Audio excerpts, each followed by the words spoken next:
Hello, everyone. Welcome back to Ask a Scientist Gaming, where we combine mediocre gameplay with expert science. I'm Ken Hansen, Associate Professor in the Department of Chemistry and Biochemistry at Florida State University. I do all things light matter interactions, photons driving processes like solar energy conversion or chemical bond forming or isomerization. But more importantly, joining me today is Dr. Wei Yang. Wei, if you wouldn't mind introducing yourself. Yeah, my name is Wei Yang. I'm a colleague of Ken. I'm a theoretician. I'm a computational chemist, computational biophysicist, and my research is really about how to design techniques that will allow us to simulate proteins, the drug molecules, and using these techniques to develop even drug molecules, understanding biological systems. And what do you typically teach? I typically teach physical chemistry, general chemistry. Also, I teach enzyme and structure function, also the statistical mechanics. That's fun. It's a graduate class. All right, equally important, what game are we starting with today? FIFA98. FIFA 98. Yeah, FIFA is my graduate school game. This is the back to the good old days of graduate school. Yeah, It was work in lab and then play video games at night. yeah, exactly. And 98 was the year. Yeah, 90s. Yeah, I came to US 1997, so 98 was my second year of graduate school. Yeah. It was pretty exciting. Start. Let's do this. Oh, we can just start from simple one. Yeah, just a single game. Yeah. So usually people would bet the predictions we use for science questions, people would be like, oh, is Wei going to win or lose? This is your first time playing this in how many years? Oh, that is almost 22 years. Wow. 21, 20, yeah, 22 years. Yeah. Hello there, Des Lynham here. I'll press And here we start. We'll have one. to do the controller thing again. Controller, select, start. Go down. That's okay. I can use USA. Well, no, I think it's stuck Oh, as I see. spectator mode. So controller select and then blue button. Oh, try that one again. Yep. And then go left. Or right. Play as Mexico or US. Now you should be good. Yeah. Wei was genuinely excited to play video games tonight. It's been a while. Yeah. Now you have to do it in front of an audience for the first time in a long time. Yeah. Into safe hands then in the end. My children don't even believe I know how to play video game.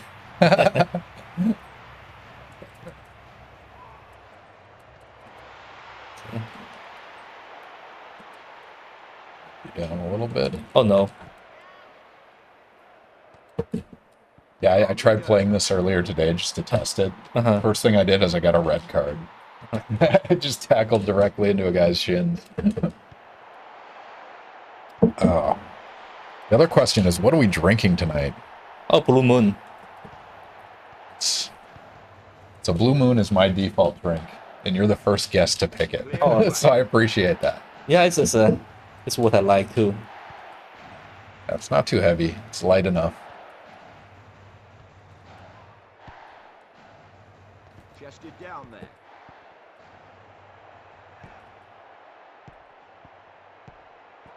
Well claimed. Good defending there. It's funny, so you scored a goal within the first like 10 seconds of playing this. Yeah. Pretty impressive. Defender. But now I try to Yeah. catch up with that expectation. Yeah, it was off screen. It's not recorded for posterity. So it goes. I like it. Well collected. All right, you're settled in. You're ready. You could answer some science questions while Sure. playing. You ready for it? Yeah, All I'm right. ready. If anyone has any science questions for Dr. Wei Yang, throw them in chat. He is a computational biochemist, statistical mechanics, molecular dynamics, simulating protein structures, more recently simulating molecules on surfaces for solar energy conversion applications, which is fun. It's a collaboration that Wei and I have going on. So he's happy to answer questions on any of those things. On the chest. Or if you're a first-year grad student, grad school, whatever it might be. So you had to do... So what's your position? You're the associate chair. You're in charge of all the Yeah. first-year orientation stuff. Ooh, good stuff. Yeah, so the Corner kick then. Yeah, I'm associate chair of chemistry department, right, for a graduate program. So my job mostly just provide advice to students to make sure they can run well in the program, so they can follow the milestones, become successful in the program. This week's particularly important, orientation, Yeah, first week for students. yeah, it's very exciting too, because anything we do here is to make sure that they feel they're into the family, part of family, start the journey of being successful. Yeah, it's like some of my closest friends in grad school, it was that first week is when you meet them. Exactly. And it's, Yeah, they can start to build up their professional track, and so as I told them, you'll start to be transformed to be a professional scientist, yeah, step by step. It's pretty exciting. yeah. You're building a network, Yeah, social circle, friends, colleagues. And it was crazy. I was at a Gordon conference last week. And so when I was a postdoc at UNC, one of the senior scientists there, he had an undergrad working with him, and she helped out on some of our experiments. So we were like part of her first paper. And at the Gordon conference, I'm like, I recognize you. And I had to look up her name. I'm like, oh yeah, Kelsey. It's good to see you. It's been a decade. yeah, that's pretty cool, huh? Yeah, so she went to University of Minnesota, and then she's working for Dave Baratan at Duke now. And so it's like, Also, she's a theoretician. yeah, she's a theorist. So Right, electron transfer. yeah, Yeah, I know David. yep, yeah, Yeah, of course, theoretical chemistry is a small field. You know everybody. yeah, it's true. Slowly getting, like, I've known Dave Baratan for a long time, but Yeah, pretty funny. Theodore Burton was, I think he worked with Al Stigman. Oh, they know really? each other well. Yeah, I did not know that. yeah. And they're pretty good friends. I think that time they were at Caltech, Oh, I see. right? Yeah. And so They actually overlapped as students. Yeah, right, because that was the period of time when people were really excited about electron transfer for chemistry. And David moved to Duke, and David started to work on biological system too. Electron transfer is a big deal in a protein synthesis, biosynthesis pathway. yeah. No, that was the first wave. That was like Tom Meyer and Nate Lewis, and yeah. Photo-induced electron transfer was huge, Yeah. and then it went away, and then it came back again. Yeah, exactly. Because people care about solar now, but Right. That's pretty much the time when after Rudy Marcus successfully developed his theory, yeah, when electron transfer theory really became so powerful. Right. It was pretty interesting that I had one paper with Rudy Marcus. oh really? I didn't Yeah. know that. That's awesome. And very interesting. Yeah, I got to know some of his story too. Right. He didn't get a job. He very hard for him to get a job at first.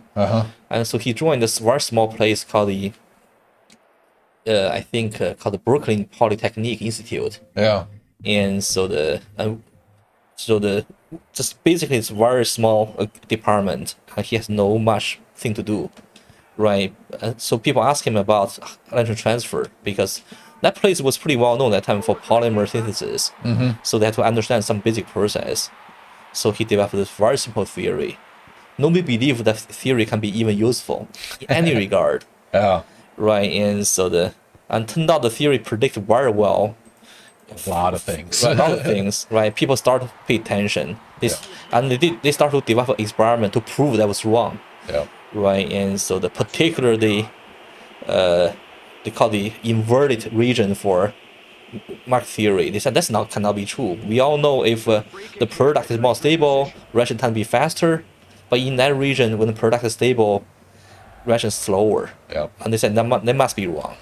And so many people design very difficult experiment to prove it was wrong. They prove it keeps right. Yeah. Yeah, and He so had to fight for a long time. For those of you not familiar, Rudy Marcus, there's something now known as Marcus theory, which basically describes all sorts of variables that go into whether an electron is going to transfer from one place to another. Is that you? yeah, I know I lost this one. Oh, okay, you're Mexico or you're US? Yeah. You're Mexico, okay. Yeah. But Rudy Marcus was the one that he incorporated driving force and reorganization energies and electronic coupling and all these parameters into a really nice, elegant equation. And it predicted things that hadn't been formalized before. There was a huge opposition, and he was right and got a Nobel Prize. Yeah, he got Nobel Prize, and so indeed it's very interesting. There's another story about his Nobel Prize, and so there's another very giant in inorganic chemistry called the Harry Gray, right? And so Harry Gray is also at its caliber of group people who can get Nobel Prize for his work. And so the morning when they tried to announce the Nobel Prize to Rudy Marcus, they could not find out where he was, and so they had to call somebody to tell them actually that he got Nobel Prize. So they call Harry Gray. It's a real story. It's confirmed. Harry, this is the Nobel Committee. Can you put Marcus on? Right. Exactly. Ask Harry Gray in the morning. They call him, say this is Nobel Prize committee. They're calling you. That's bizarre. Yeah. You can understand Harry's feeling. Yeah. Right. And so the Harry probably was thinking, oh, thank you. but it's how we are looking for Rudy Marcus. That is almost cruel. Right. They should have opened with "Where's Rudy?" Right. Man, that's fun. Yeah. Yeah, I was just at the Gordon Donor, the Electron Donor Acceptor Conference, and there isn't a talk there that doesn't invoke Marcus theory. Like it's just that's the standard discussion point. Yeah, exactly. Rudy Marcus, his research style is elegant, it's simple, but down to the core understanding. Yeah. Right. This is not the only work he done. He developed RRKM theory. That's the most accurate kinetic theory for unimolecular reaction. Ooh, nice. Right. And so a giant in the field. Yeah. But he's like 90. He's 97 or 98, but he has not retired yet. No, he's still got an office at Caltech, right? He's still teaching too. Is he really? Seriously. 97. Yeah, but he's very sharp. Last year, I think 2 years ago, I saw him giving a Zoom talk. It's like early 70s, right? He's like 20 years younger. That's amazing. Yeah. Yeah. Icon in the field. Yeah.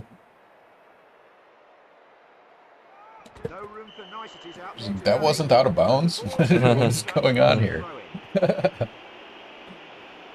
Oh, Marcus. Yeah, that time when I was postdoc, so I was mentored by Martin Koplis, right? And so he's also a giant in theoretical chemistry, so they were collaborating. So I was involved in their collaboration. It was a fun journey for me. I see. That's how you got on the paper. Yeah, we have paper together. Yeah.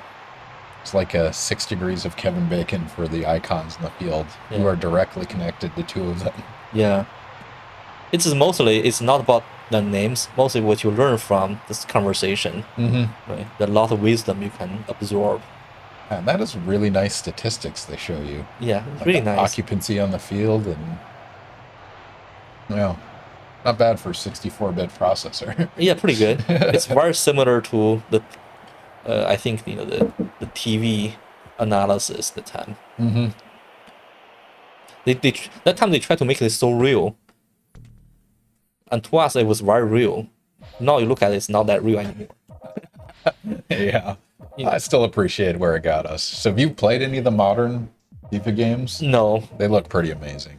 Yeah, and pretty much after I became postdoc, and so started my career. Yeah. So your kids didn't bring gaming back into your life? No, actually they play, but I Like one or the other? they play, but I didn't really. It was I always regret it because when my older son was playing the video game, starting to play video game, it was my tenure time. Oh yeah, that's tough. Right, That's really tough. yeah. So I always feel I own him quite a bit. Yeah. That's fair. Yeah. All right. Guzzbot's opening with an easy one. What is computational biochemistry? What do you do? Yeah, biochemistry. We can start from computational chemistry. So we all learned this physical equations, Schrodinger equation, Newton equation, right? And we know this equation governs the motion, the properties, the molecules, or even the molecular systems, the bigger systems.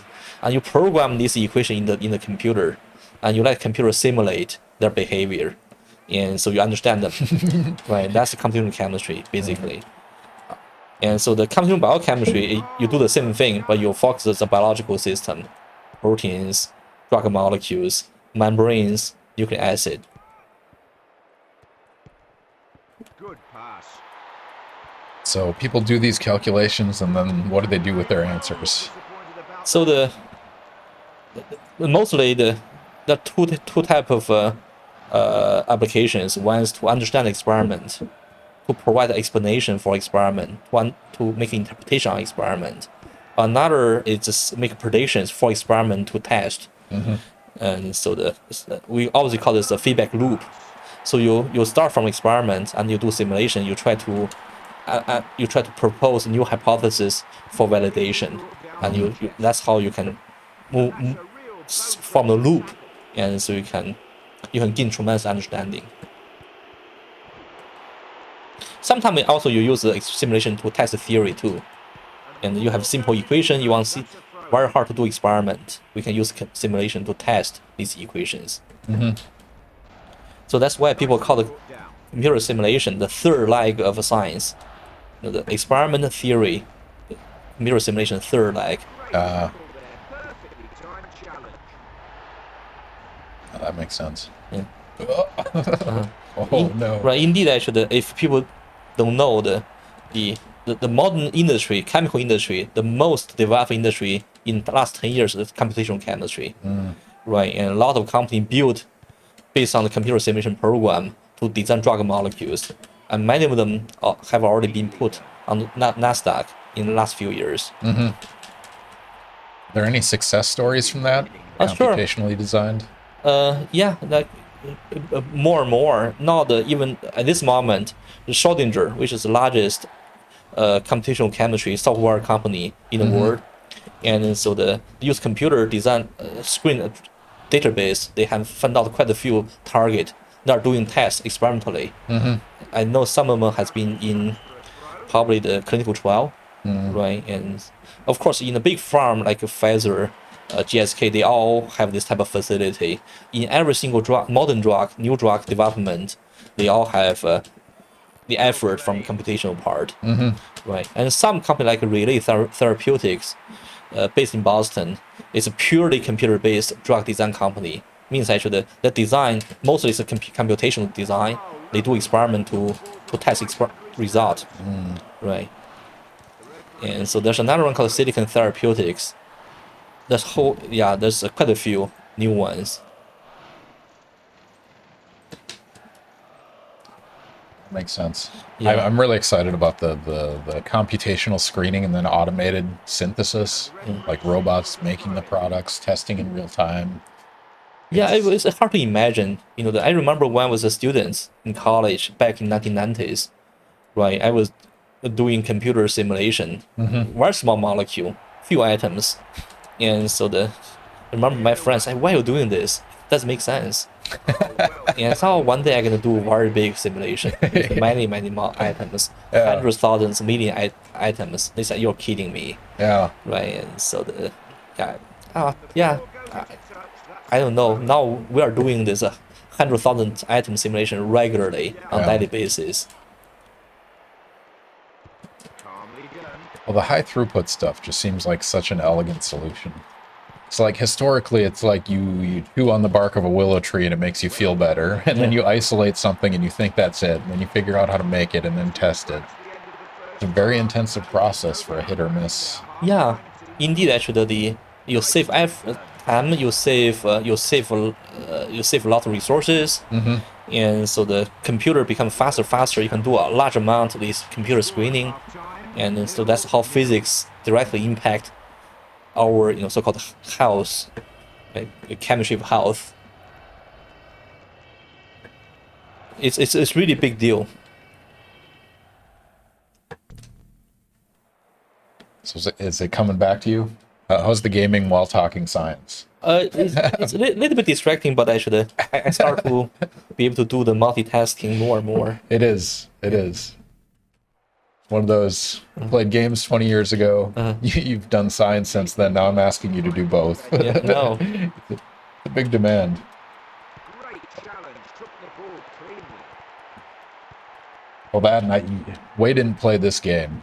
Oh, Scuzzbot 10 redeemed, take a drink. So, Wei, they can spend their imaginary internet points and make us drink alcohol. So, cheers, Scuzzbot. Thank you for the redemption. Wei, thank you for joining us. This is a weird ask every time I reach out to a colleague, but Wei was willing to give it a shot. Yeah, I'm pretty excited indeed. I told Ken why I'm so excited about this. You always feel actually you need to be younger. The time need to be reversed. And this type of experience make me feel that way. Yeah. Scientists basically always, if you look at the scientists always seem to be younger. I guess one of the reasons is because we work on science. Science always renew you in a certain way. Yeah. Video games are just a bonus. Yeah, when I look at video games, it's more like a computer simulation. Yeah. Right? It's you put the equation in, and you run the equation, and you put the perturbation into the system. Mm-hmm. No, there's I really like, well, Wei and I talked about emulators and like recreating hardware in silico and stuff like that, but I love the scientific method aspect of video gaming, because Yeah. like it's a new set of physics. You have to learn the rules, and when you learn the rules, you learn how to exploit those rules. And that's why, like, in particular, I love speedrunning. I don't know if you're familiar with this, just beating games as fast as you can, because they figure out like the exploits. They figure out the inverted regions that nobody imagined before, but like there's a new trick, a new loophole, a new way to clip into a wall. It's absolutely amazing. That's pretty cool. Yeah, there's now YouTube historians that look at games and how they progress with how people beat them faster and faster. And fairly recently, one of them named Bismuth did it's basically a TED talk on basically saying the relationship. Was that you? Yeah, I got go. Nice. Yeah. Goal. We don't have a goal. We have a good game emote, so we'll throw that one up there. But yeah, the Bismuth was talking about, it's its own form of science. Now people are putting like machine learning and AI to the problem. Oh, that's cool. Yeah, so that's Right. Indeed, actually, doing simulation has been in history has been a big proposal. Even long before a computer was invented, even this mechanical machine, people want to use it to simulate the process. yeah, Even in 1600s, people were thinking about that. yeah. But it's really amazing. I like there's a story about Alan Turing writing his own chess program and executing it in his head. Yeah. Like before he had a computer to do it, he mentally executed. Yeah. Yeah, there's when I was I think I was in high school, the big deal was Deep Blue, Yes. right? Deep Blue was the Kasparov, yeah. first computer, the one over human being. Nicely brought Yeah, do you know what's the name of second generation after Deep Blue? I do not. Right, called Blue Gene. Yeah, because after IBM was successful in that particular machine design. That would have been a really fun prediction. What's the name of the computer after Deep Blue? Yeah. And then it turned out it was pretty interesting, and then so they asked around. Yeah. And so a friend of mine, Ruhang Zhou, he was at IBM. He was from my field. He was trained in Columbia University chemistry department by Bruce Byrne, big theoretician there. And so they asked these people, say, what's the next problem to solve using computer? And so the Ruhang said, go to ask Bruce Byrne. So Bruce Byrne told them actually doing computer simulation to fold the protein. If you can fold the protein, that computer will be very valuable. And so that's why they designed Blue Gene. That's why they called Blue Gene. And Blue Gene was not a very successful computer, Yeah. right? And so the target was still simulating protein folding is Ooh. right, still a little bit challenging. You can simulate protein folding for fast folders, but not very slow folders now. But still, you can see the protein folding process. Flag is up. It's offside. And people never realize the computational chemistry has not only be driven by chemistry, but also driven by the computer designs. And so the different generation computers make the computational chemistry more and more powerful.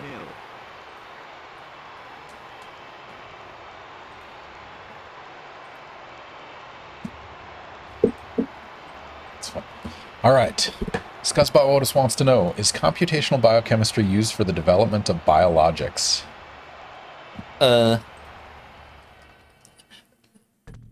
Biologists, I want to know what Biologics are a special type of powerful drug that can slow or stop damaging inflammation. Disease-modifying anti-remetic drugs, DMARDs. Yeah, I don't know specific drug development, but I can tell you, in every single drug development nowadays, computational chemistry, biochemistry, or biophysics has been involved. Yeah. There's no exception nowadays, Yeah. right? So the many things. I think one story I can tell. If we know there's a HCV, hepatitis C, right? If this virus can be fully cured now, there's a drug available. So there's a story about this. This in early 1990s. So there was been dream called structure-based drug design, which means you know the structure protein, and you know how the molecule interact with protein. You know the structure, you'll be able to design drug molecules. So there's one company built called the Vertex, and this company, the target is to do structure-based drug design. Hello there. And so this company was involved. Press start. You gotta get the controller again. Down controller select. Then pick which direction. Okay. And so I remember 2010, I went to Vertex meeting for computer drug discovery. Vertex was still at Kendall Square, 3-floor or 4-floor building, small building. 2016 or 14, I guess, I went to Vertex for the meeting, same meeting again. So the Vertex moved to a different site with two 30-floor buildings. And so because they were involved in the development of this new drug molecule. Just one drug molecule, make them very rich, a major farm now. So that drug is so successful. Of course, actually, that's not the drug they use now. A very similar drug developed by Gilead. The Gilead is a very famous company involved in this COVID-19 drug development, right? And so the Gilead, this drug, oh, Oh, that was close. yeah. So this Gilead drug can fully cure HCV. Of course, the drugs are pretty expensive, but actually, if you take the drug, just in few months, it will be fully gone. Basically, this virus will be gone in the future because of the drug. So in this particular drug development, computational chemistry play a very important role. So the person who led the team to do computational development, computer-based drug development, got a big award, I think 2 years ago.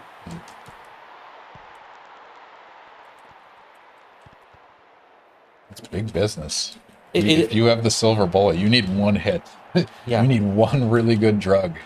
Yeah. Also, the human being is facing a big challenge. It's not even virus. It's bacteria. Wow. We are running out our antibiotics, and so because drug resistance, and so we don't even know how to speed up our drug development to develop the next generation of antibiotics. And so one hope is to use computer to facilitate the process. All right, so it's 8:30. We should throw a prediction up there. I'm going to propose this one right here because it's relevant to the next question that Chem Spider asked. So I'm going to throw up a prediction right now. If you guys aren't following, click the follow button. We're going to spend our standard internet units on gambling on a science question. I'll load up a question and you guys have 2 minutes to answer. Again, you can use your internet points to make us drink or request a factoid or don't know, unlock an emote. It's totally up to you, but it's also fun to answer some of the questions. Usually these are game-based questions on Twitch, but we like to do our science questions. And so, speaking of simulations, the first computer simulation of protein, was it before 1970 or after 1970? Those of you not familiar, proteins are the enzymes, the catalysts within the body. You take a bunch of amino acids, put them together in a chain, and they make these giant shapes that do really useful things within the body, but they are very big structures. So the question is, when was the first computer simulation of a protein? Was it before 1970 or after 1970? Straightforward for the keeper. Well, he had that one. Also, you are on Ask a Scientist Gaming honor code, so you can't cheat, you can't look up the answer. Make your prediction based on what you know. I mean, so first personal computers came out in the, was that late 70s? Yeah. Computations in academia, major institutions was 60s. First usable computers, what, 1950s? Yeah, I think 1960s. I think the first computational chemistry was developed at IBM, and so India actually that person was involved in FSU. Oh, really? I didn't know that. Like he was working with Michael Kasha, Oh, called the Enrico Clementi. He's one of the FSU alumni actually. that's awesome. Right. All right, you guys have about 30 seconds. First computer simulation of a protein, as in putting in a bunch of atoms and figuring out what they actually look like in real life. Is it before 1970 or after 1970? The answer is not exactly 1970, so put that to rest.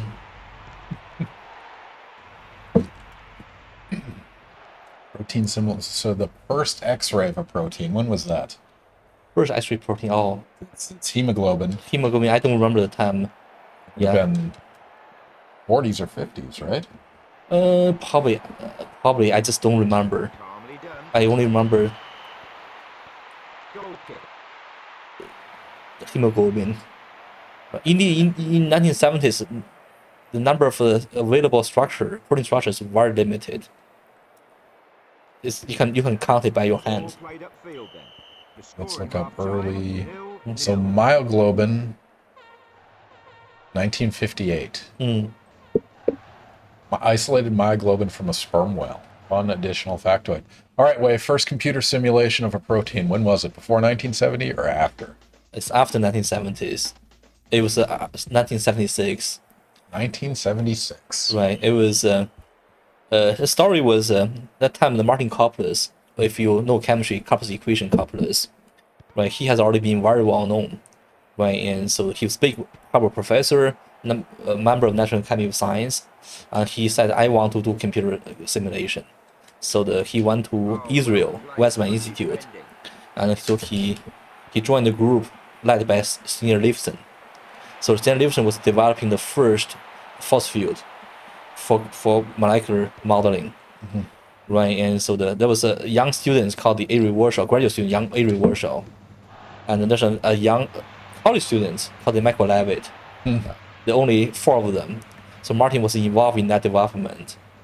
So Martin came back, after sabbatical leave from Israel, and he came back, and Avery Warshall also came back with Martin Calculus to Harvard as postdoc Martin Calculus. And so they were developing the first program of doing something else, not protein simulation. And so Martin recruited another two people to be a postdoc. One's called the Bruce Gallen, another person called Andy McCammon. Andy McCammon is a big professor at UCSD, and Bruce Gallen wrote the first program to simulate the proteins. And so Andy McCammon and Bruce Gallen were working together. The problem was that time there was no big computer to simulate the protein. Computer was all too slow, so they went to France. So there was a CCOM workshop. That time people were doing real work in the workshop, not like nowadays, like conference. Just hang out and drink. Yeah. Right, exactly. And they wandered the program into that computer. I don't remember the name of the computer, and which was powerful enough to do the simulation. So that was it. That was the first. That was the first. And so that was published in Nature. That's one of the papers cited for Martin Calculus Nobel Prize. Yeah. And that postdoc, Ariel Warshall, won in 2013. Right, he shared Nobel Prize with Martin Couples. Yeah. Also Michael Levy too. Oh no, you just scored on self. Yeah. No. Yeah, because I'm so excited about Michael Levy is getting Nobel Prize. First computation. Yeah. Well, the reason I popped that question up is it relates to Chem Spider's question. Mm. You talked about computational speeds earlier. How intensive are the simulations your group runs? I'd imagine protein simulations would take a long time. Yeah, indeed, this is really some of the issue we've been working with. Right, this is sort of my career development. It's how to make a simulation faster to capture longer time scale dynamics of the molecules, the protein particularly, and so it's pretty intense. Some simulation can last like several months. Most of the simulation nowadays like several weeks, and some of course some can be days. And because of the major issue is this, the molecules move and they function, they have property, and so it's really long time behavior for molecule that lead to that property. We have to capture that in computer, and that's very demanding. And I was trying to look up, like, computational chemistry for any molecule goes back to the 1950s, 1960s, right? But it wasn't until 77 that they could do enough atoms to simulate a protein. Right, even that protein is the gas phase protein. There's Yeah. no water. No right, solvent. right, and so they only run I think simulation only run about 9 picosecond, very short. Yeah. And so I was joking. I said actually they're lucky they only run 9 picosecond. The protein in the gas phase will collapse if they run longer. Yeah, but that's how science. Yeah, there's no solvent. There's no. Yeah. But it's still revolutionary on its own. And the people were so surprised from the simulation result that the protein can move so much because they used to think of proteins are like a rock, and so that first simulation shows the protein is very dynamic, and that's pretty much the reason why protein can have a tremendous function. Well collected. Yeah, and they have to. They have to move. Yeah, but interestingly, before that moment, people thought the protein is like a rock, just like something rigid.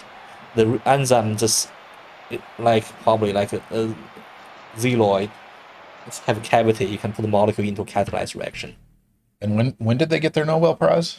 2013. 2013. Right, So, long after. yeah, I was going to say it took a long time for that to be accepted and the impact fully understood. Yeah, I remember when I was working with Martin Corpus at 2001, and so I think the big part of the work was to convince people it's useful. Almost most people think that's just useless, Yeah. and they even wonder why you do this. It's different from nowadays. A lot of faith going into that particular effort means that you have to trust sometime someday it will deliver. It was very stressful. It's many people don't. Yeah, that's a very interesting story. We put a lot of faith in science, and we sometimes take for granted. We say, "Oh, this is gonna work," and when the first big computer built for huge computer built for MD simulation, and so the 2012, I went to Zurich for a conference. I met Martin Coppelers. I asked Martin. I said, Martin, how do you think about the result from this computer? And so Martin said, oh, it's very powerful, and it's so big puzzle I have a long time. I said, what's puzzle? He said, I never know if you put protein in the computer to simulate for long enough time, whether protein will fall apart. And this is very shocking to me. Yeah. Because Martin Cobb developed the field, and we work in the field, and almost nobody question about that will happen, and that's the issue. But indeed, actually, back in Martin Coppelers, he always worry whether that will really work. That's a faith, right? That's true. It's sometimes actually the science is very very interesting in the way how they develop. Right. It's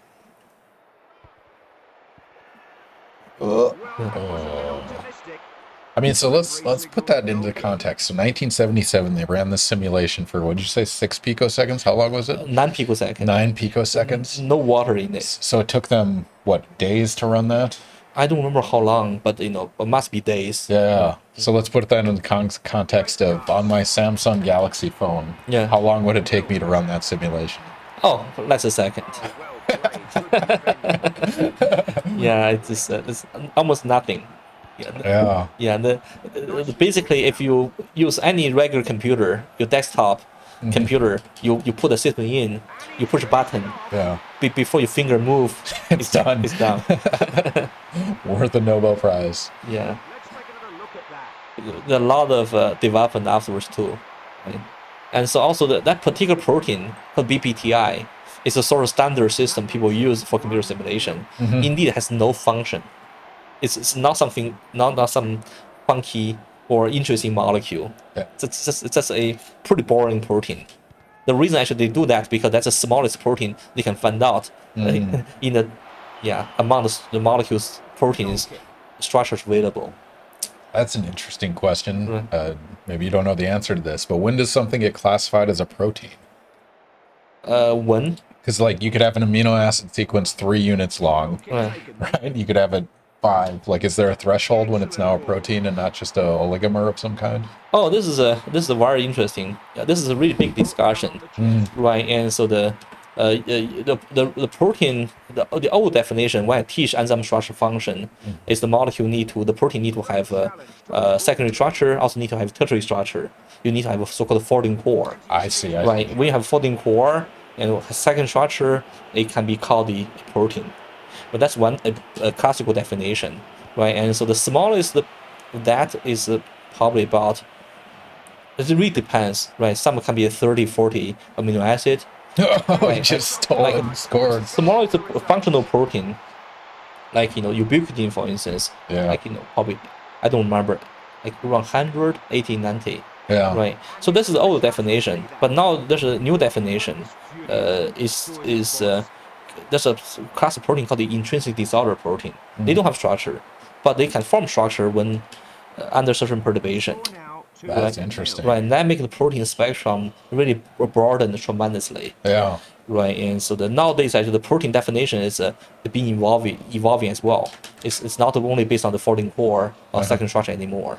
Oh, lovely play. Took the ball from right under his nose. That's interesting. So remind me again. So primary structure is the sequence. Yeah. Secondary, that's like beta and alpha helices. Yeah. Loop, alpha helix, Yeah. beta sheet. And then tertiary is Tertiary is the greater folds. right. They form folding core. Yeah. So-called folding core, which means actually because the driving force for protein to be stable is non-polar packing. Non-polar packing because that's because of water entropy effect. Right. And in the water entropy is playing the most important role for the stability of protein. Right. That's one of the reasons why water environment is key for. One of the reasons water is key environment for the life. And so you need to form the folding core in order to be stable. Yeah. So for those of you not familiar, polar, non-polar, you might have heard phrases like hydrophilic, hydrophobic, water loving, water hating. Proteins are really good at existing in water, and they're specifically evolved to exist in water. And some portions of the protein want to be exposed to water, some want to be hidden from the water, and that's what dictates the shape, is what you're saying.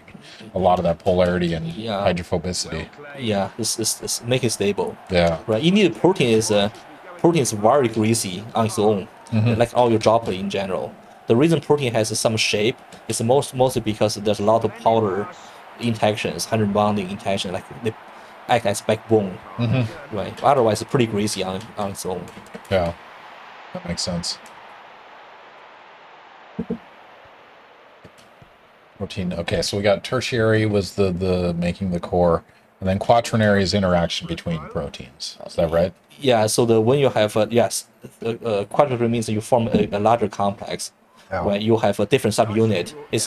Quaternary is not even one molecule anymore. It's a multiple protein chain.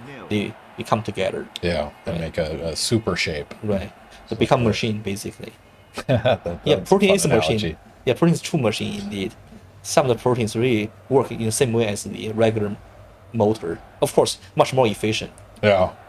I like when like sci-fi stories talk about nano machines and stuff like that. I'm like, we have that already.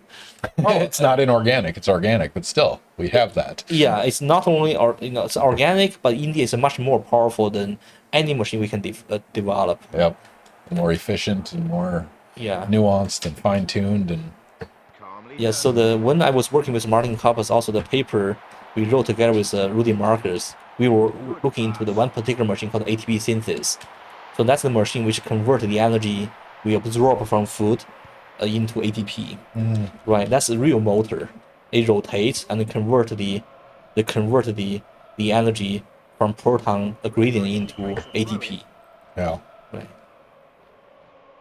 All right, we have a whole lot of predictions from you. We should probably do another one. You want to do this one, Wei's team in FIFA 98? Because you've been randomly picking teams. Yeah. All right, we're gonna throw a prediction up there right now. And so you used to play this on a PC, not on a Nintendo 64. No, this is So this one's a Wei Yang related question. There's no way you guys can possibly know the answer. Click the follow button if you want 300 standard internet units to gamble on the question. What is Wei's team in FIFA 98? So you haven't actually picked either of these teams, No. but one of the two is your go-to. Is it Italy or Brazil? So this is, you're going to grad school in the U.S. Yeah. and your top choices are South American or European team. What have you guys learned about Wei in the last 46 minutes of the stream that lets you predict what his go-to team? Was it Italy or was it Brazil?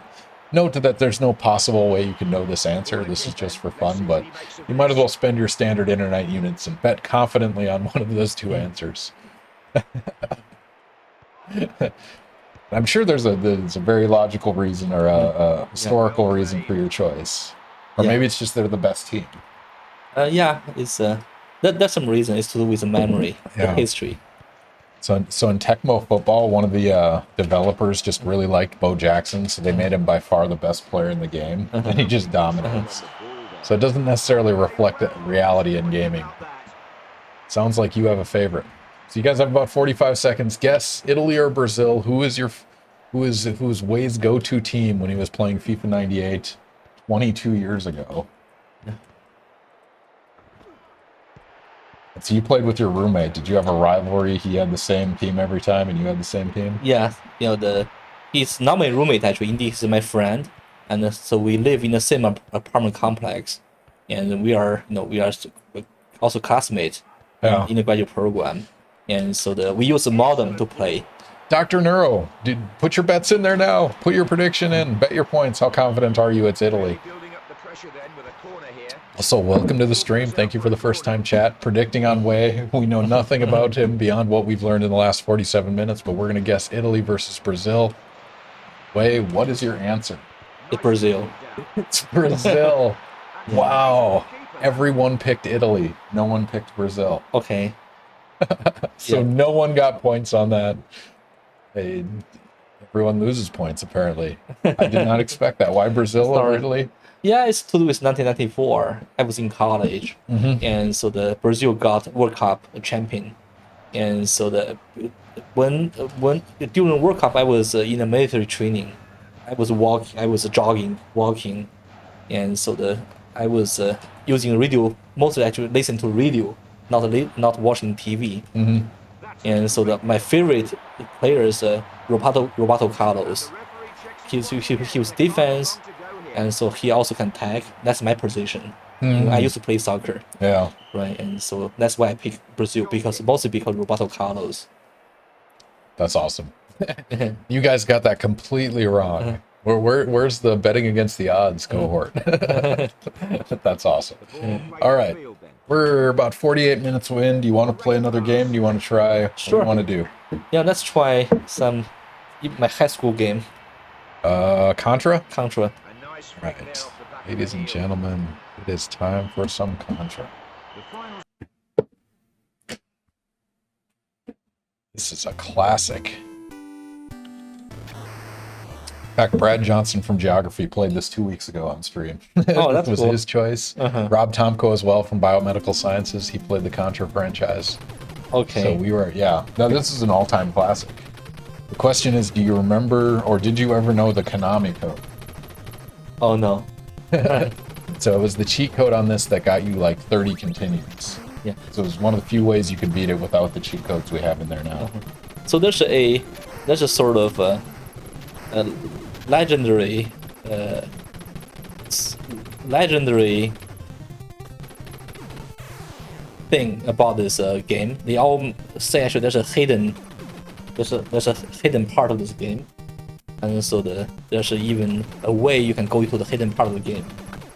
And so we've been, when I was in high school, we've been telling each other this, try to learn the hidden part of the game. We try many times, and it never works.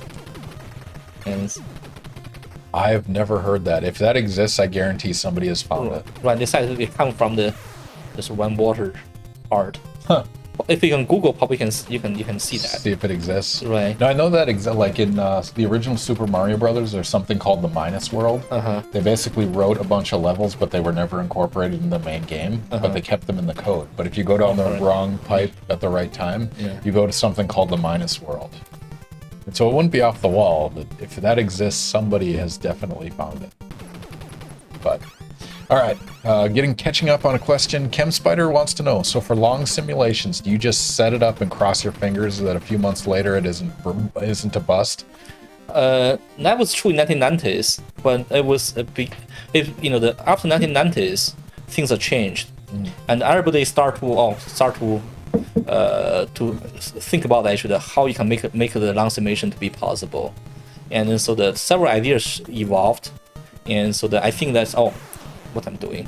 Yeah, and so I think pretty much like 2005, and so that's a different idea. There was a paper published in Nature, it's like a commentary paper published on this issue, right? And so one way people propose to do is to do a big parallel computing, right? Means like using all these computer powers all together to do parallel computing, like thousands of computers, or even 10,000 computers nowadays, using the international or national computer resources. That was developed by the person called what was the name again? Let's see, I forgot the name. I keep, You were getting murdered. Yeah. I'm trying to think very hard. Yeah, no worries. Right. He was at Illinois. He developed a program called NMD, and so and so he developed a really powerful parallel computing program. And so there's another proposal is to do so-called cloud computing, even before cloud computing term existed yet. So there's a person called Wei Yang at Stanford, and so he tried to recruit a screensaver so it can do large scale parallel computing.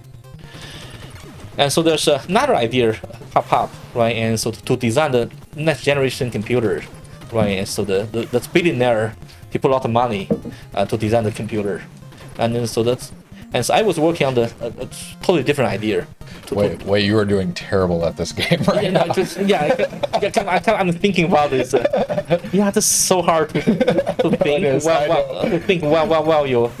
part of the pressure. Right. Because I'm not even thinking. I'm not in the mood of the playing now. Yeah. No, it's hard. It's balancing the two. Yeah, okay. Now let me focus a little bit more. Otherwise, Oh, you're good. Okay. You cleared it out. I was not even playing, to be honest. Faithful Fairy off, holding at home. Yeah, holding at home, right? And so I'm still working on the ideas to not use computer resources, but using the algorithm.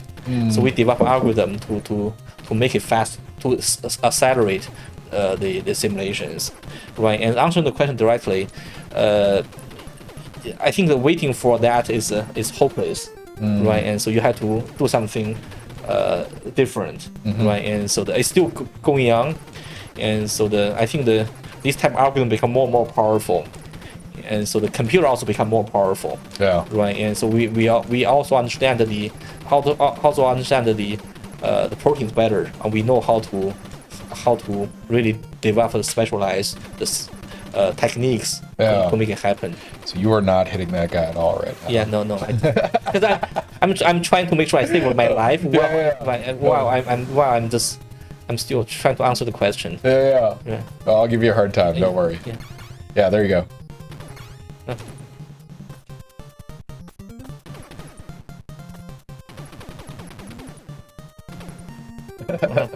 Holding at home. Putting at home. Hold it. Yeah.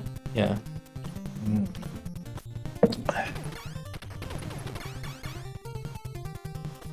I'll give you time to beat this boss before we dive into anything else. Yeah.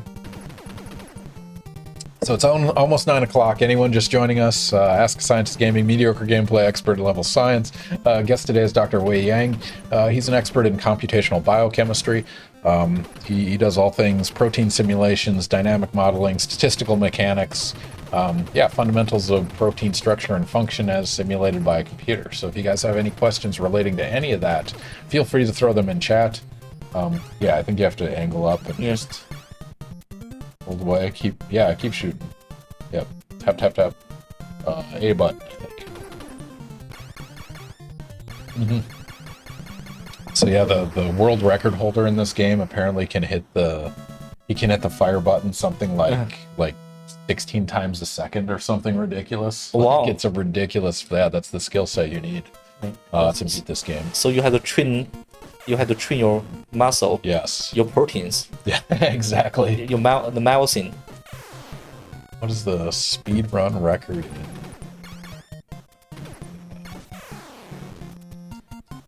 We looked this up. Okay, let me focus on this game now. I feel guilty about this game now. No, I'm just giving you a hard time, no worries. I feel guilty about myself. So Contra, the world record is 9 minutes and 48 seconds. Wow. And they fire ridiculously fast.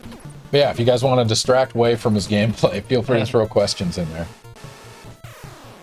But we should do another prediction because we have a whole bunch of them here. Yeah. Which one do you want to do? Anyone, you pick. How about GPU? Some GPU. This one?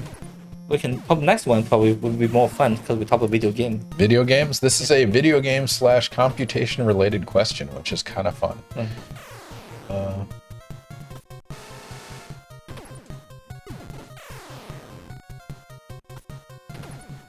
This is relevant to you and your research. Yeah, very as much. well, Yeah. which is kind of fun. All right, if you're not following us, click the follow button, get your standard internet units. We're going to gamble them on some science questions. Kind of science questions. This is also a gaming question. So, for fun, what is the most powerful gamer GPU card that's available right now? Is it the GTX 3090 Ti or the GTX 3100 Ti? Which one of those is the most powerful gamer GPU card currently available? So presumably you'd use GPUs for a non-trivial portion of your work. Yeah. So not just gaming computer, but also a simulation computer. Simulation GPU. That's fun. I honestly don't know the answer. I haven't kept up on this. There was a lot of, 2 years ago, there was a supply chain issue of GPUs. And it was bad for a while, right? Right. Even last year. Yeah. Even last year. It's just really hard to get a hold of these.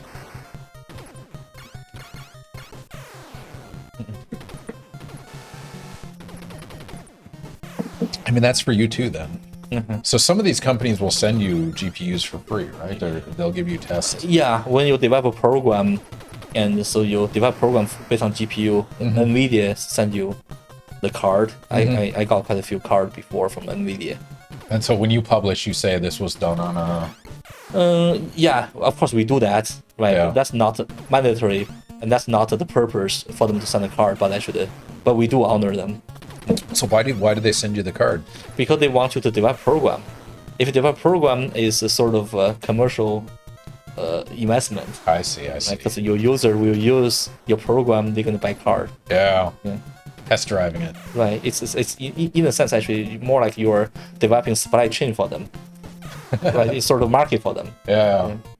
So we can play really high resolution Contra on your computer. Yeah. I like it. All right, 5 seconds left. Throw your predictions in there now. Oh man, we have some confidence on this one. So 3 people voted for the 3090. 1 person voted for the 3100. What is the answer? Yeah, it's a 1390 Ti. Right. The other one doesn't even exist. I made it up. Oh man. Yeah. This audience knew. Not only they knew, but they were very, very confident. Oh wow. So Yeah. if the answer would have been GTX 3100, that person would have got a 964 to 1 payout. So Wow. They bet 9,000 points on internet units. Congratulations. Yeah, no, they got nothing in return for that. 'Cause Right. the return on investment was so low because nobody bet against it. Yeah. But I appreciate the skepticism bet. Yeah. In this, You have these in your lab?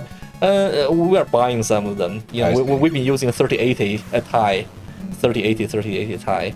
We have all type of GPU card. That's another part of about the science, right? And so these GPU card were never developed for science. That was not the original purpose. It's really for gamer, I see. right? And so the one reason actually that they have a so powerful card is really nothing to do with science. Nvidia is a company, they want to make profit, right? You wouldn't make a direct profit from science, and so indeed actually that's really the part. And the science benefit from the gamers, right? And if you guys are gamers, thank you for the market. You pushing the field put forward. the field exactly. And so really I think really around 2010, people realized you can use this card to do computer simulation. And so this India is very, very powerful, right? It's cheap but powerful. And so that's really our machine. We mostly use a GPU card.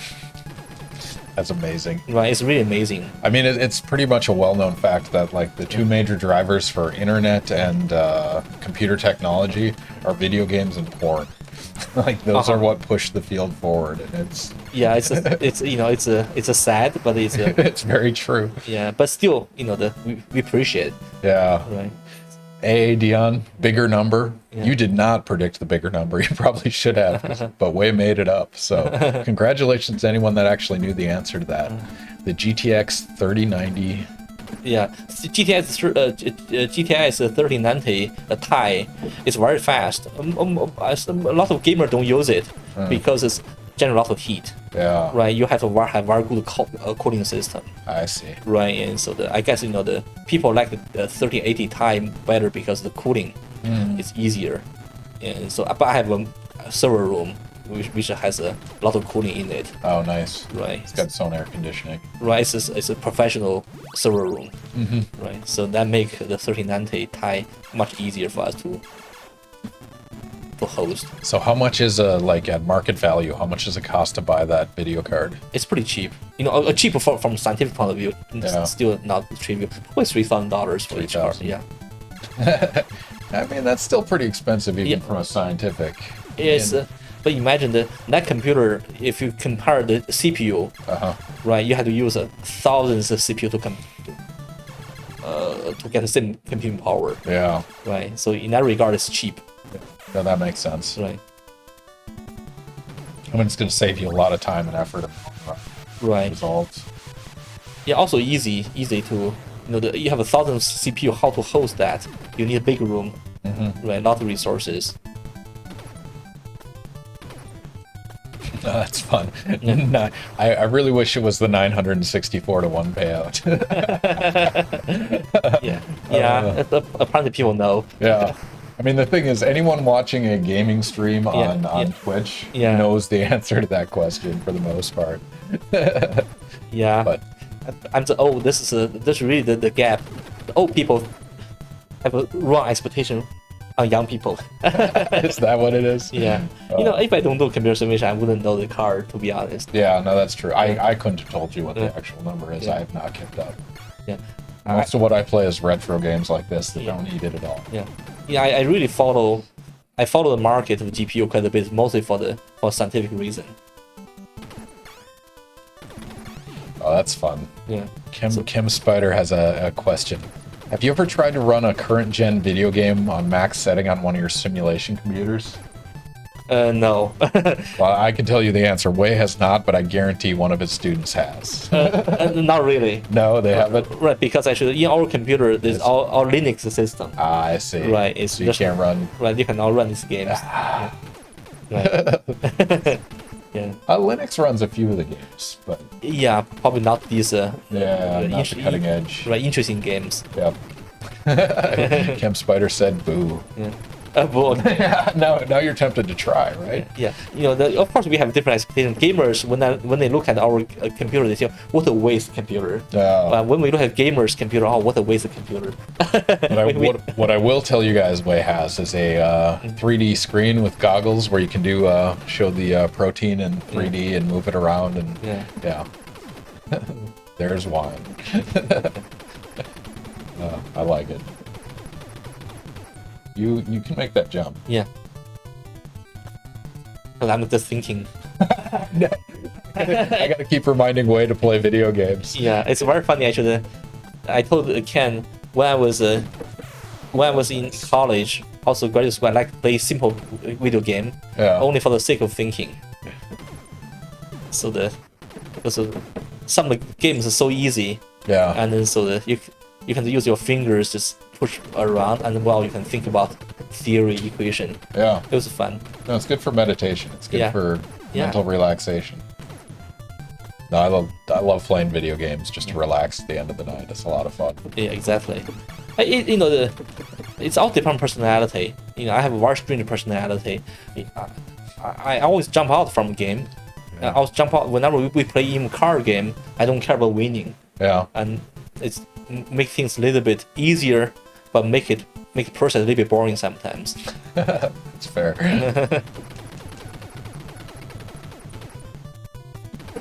That is fair. All right, so I'll throw one of my questions out there. So, young Wei Yang, before his video game life, before his scientific career, well, what led you to where you are now? What was the moment where I'm going to be a computational biochemist? That's what I want to do with my life. Oh, I was very fortunate. So when I was in college, so I got a chance to do research, and so I worked with a professor. I think he was doing research in the U.S. He went back to China, and so he introduced me to this field called computational chemistry. I was fascinated by that. Yeah. Right. I thought this is going to be my career. And so since then, I've been doing computational chemistry, biochemistry.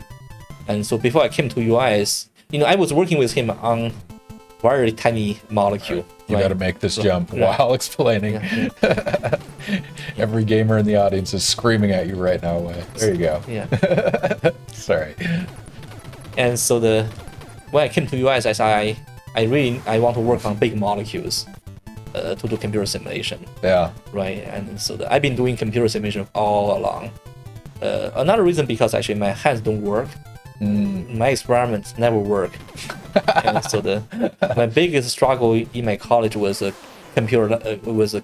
chemistry laboratory. Yeah. Right, organic lab, general chemistry lab. It was challenging. Right. But I like chemistry, so the natural choice is computational chemistry. Yeah. Yeah. Do both. Right, be my career. Best of both worlds. Yeah.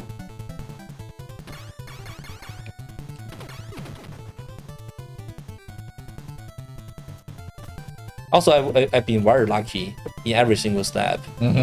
Right. So in graduate school, I was working on something I really love. Right, and so I was very fortunate to be able to work with Martin Coppola's. And so the step by step. Yeah, but I always passionate about what I do. Right, and so that's definitely the goal. Yeah, I always tell students actually you choose something you're passionate about, and so every single moment you enjoy. Good time, bad time, you all enjoy. When you ask me to choose again, I still choose what I'm doing. But also, even with all of that, to any first-year grad students in the audience, it's still hard. There are going to be ups and downs. Yeah. It's a grind. Yeah. Even now, for us, it's still a grind. Yeah. It's just like, you want to do more than you can, you want to work faster than you... Yeah, I always actually the scientific research is the most interesting, the most rewarding, the pathway. It's you're doing something useful, and and also same time actually you are fulfilling your own curiosity, and even more, and so you get the resources to play with what you like to play with. Yeah, that's true. Right, and so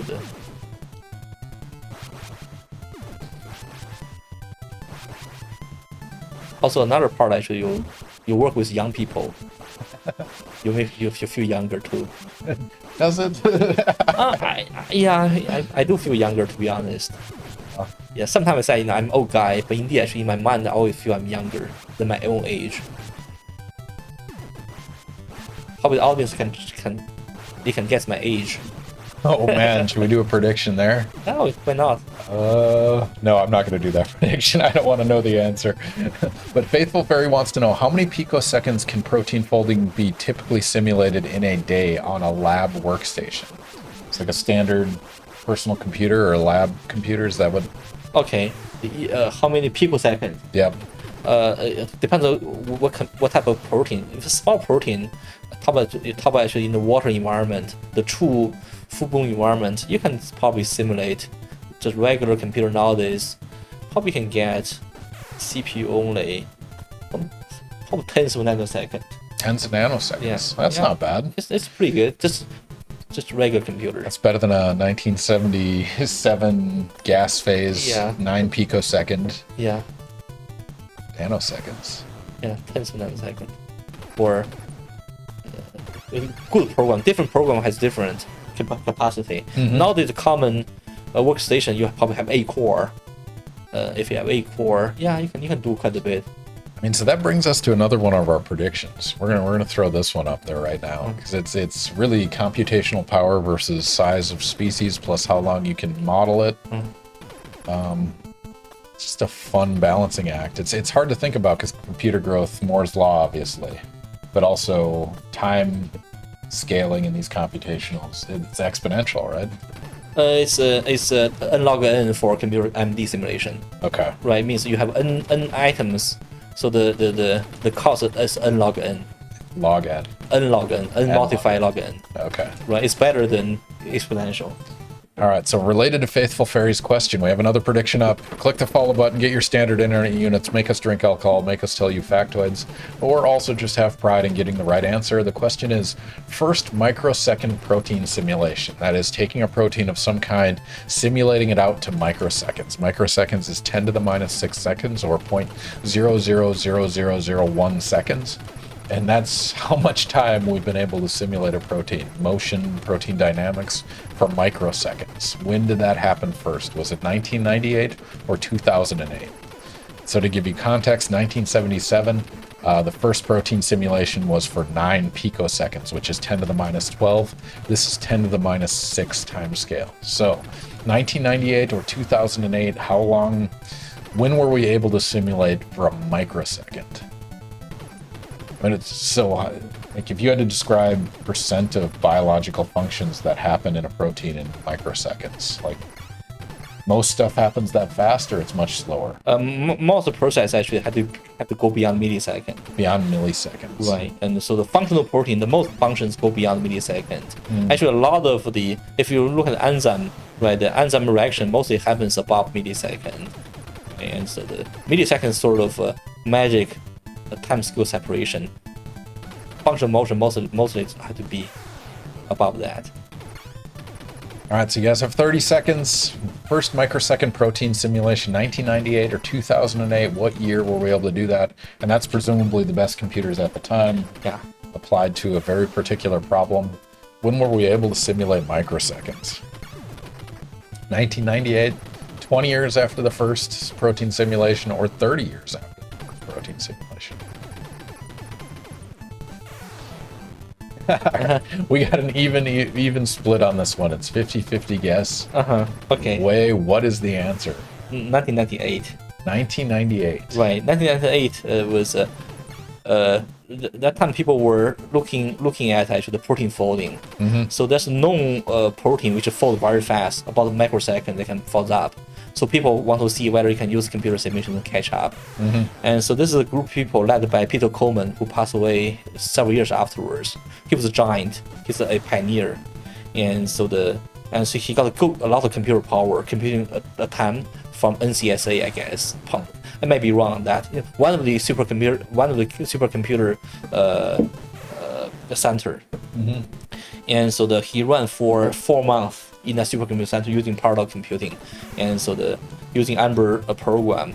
So he got the computer folds up as the real shape, and from the random starting structure, and so that was considered as a milestone. That was done 1998.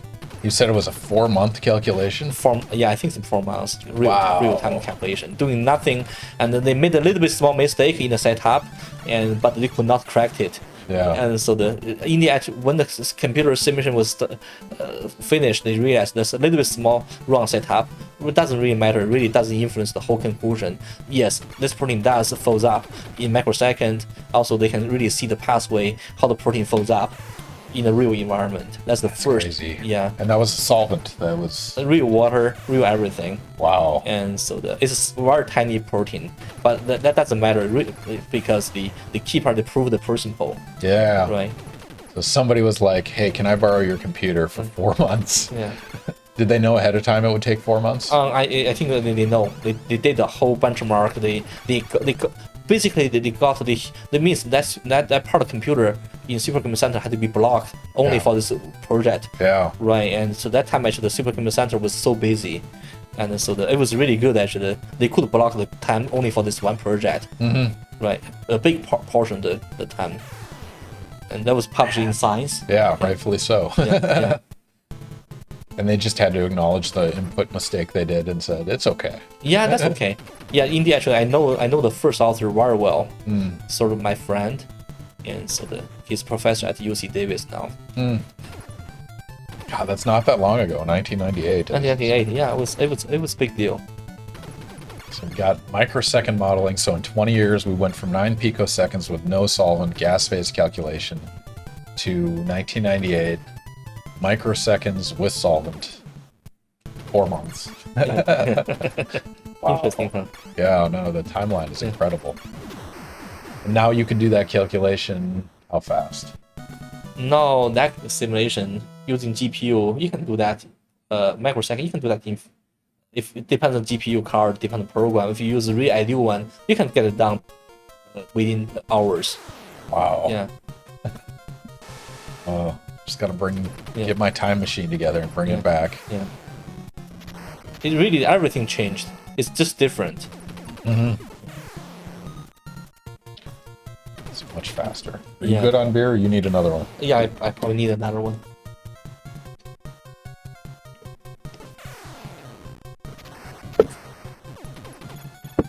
Yeah, I remember when I heard about the microsecond simulation, I could not believe it. So long, that even real? Yeah. Do they have water? Yeah. Yeah, you ask a lot of questions like that. I mean, I think it's underappreciated by the general audience that, like, how much atoms move in a microsecond. Yeah. Like, vibrations are picosecond timescale, so that's 10 to the minus 12. Right, actually femtosecond. Yeah. Right, when you do computer simulation, each time step is 10 to minus 15 seconds. That's crazy. That's crazy. It's you have to capture that. Yeah, every single step for every single atom. Every single step, you have to calculate the energy, calculate the force, and you use that to propagate the motion.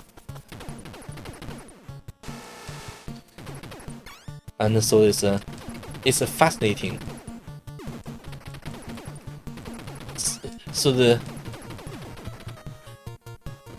nowadays the whole dream is to be able to routinely get into a millisecond. If you can routinely get into millisecond, a lot of mystery of a protein will be known from a computer. I mean, so you said most motions happen in milliseconds. Most of the functional motion means Okay. we put the protein into the protein's a two machine. It rotates, walk. Yeah. Right. If you change conformations for the function, if you have a millisecond above times You gotta press it down, and there you go. you have that power, you'll be able to really Yeah. to know the secret of the protein. So what's the slowest protein motion that's known? Oh, they can be very slow. They can be days, weeks. Well, I guess like muscle contraction is really slow, right? Yeah. Actin-myosin motion. That's pretty fast actually. Huh. This is not fast, millisecond, tens of milliseconds. Yeah. But still, that's a very slow process. You know, some processing, I know some process like even days. What processes take days? For instance, actually the bacteria make these lipid chain, and then so after the lipid chain have to move to the different part of the cell as a membrane, because you cannot put all the lipid chain. It's a barrier on inside. You have to go into the outside. That will take days. That makes sense. Yeah. So that's why people put a lot of effort to develop techniques to hope to achieve that. Yeah, me too. I'm in that process too. Yeah. Right. Gotta down and shoot it. Yeah. Yeah. There you go. The physics in this game don't make sense. The bullets come out at angles. And Yeah. So unrealistic. Picoseconds. Yeah. It's fun. Yeah. We talk on similar timescales despite very different research. Yeah, because actually sometimes I say biophysics. People, it's very funny actually. We call it biophysics. Indeed, it's really chemistry. Chemistry for biochemistry. It's a physical chemistry of biological systems. Yeah. So biophysics really is to do with how to overcome the human being challenge in terms of time scale, resolution, right, and lots of spectroscopy, computer techniques developed for that purpose. Yeah. Yeah. That makes sense. Yeah. All right, so we usually ask our guests a question about what's the, I don't know, most dangerous or most expensive mistake you've seen. I mean, you're not an experimentalist, but Yeah. you've seen some mistakes, like even the 1998 computation where somebody input something wrong. Yeah. Like, what's the biggest mistake of that nature you've seen or done yourself? Yeah, I think this is very similar to that nature, right? Yeah. In the computer chemistry, because the computer resources are so meaningful. Yeah. If you do a big project, you really have to recruit a lot of computers, right? And so to get a lot of time, computer time, right? One of the computer time called inside means the DOE. This DOE computer center has an inside program. You get a tens of million CPU hours, and then so after you do simulation, you realize your setup's wrong. Yeah, and that's real money. Yeah, Right. that's real-time money, Real time money. That happened to us before. energy. So Yeah. how do you feel about people using these CPUs for like the cryptocurrency mining and stuff? Like they're spending more than you ever would. Yeah, right? I think so, because again, that's what drives computer usage. Yeah. And of course, I don't feel that's good use of the computer, Yeah. right? And so you generate a lot of heat, but you produce nothing. It's net gain for the human. For humanity. Right, humanity. Comes at a Right, so thermodynamic cost. Yes. right. It's about the exchange of money from one pocket to the other pocket. Yeah. Right, but the net output is heat Yeah. and nothing else. Yep. Right, and so it's not a good use of that resources. You got to go Yeah. down again. Yeah. Yeah, but still, understand, And money drives everything, right? right, and yeah. Also, at the same time, this sort of the process, it does drive the development of a certain area of science too. Yeah. Yeah. That's fair. Yeah. So Chem Spider wants to know, do you use things like NMR in your research, or are you purely theoretical? I've heard the Mag Lab has a lot of protein scientists that do dynamic stuff, but I'm not super familiar with the field. Yeah, I'm purely computational. When we talk about protein dynamics, actually, it's a big field in biophysics. NMR is definitely a major tool for protein biophysics, and many other single molecule, FRET, Deer experiment, many type of experiment can be used for understanding protein dynamics, right? And then so computer simulation is one of the techniques. In the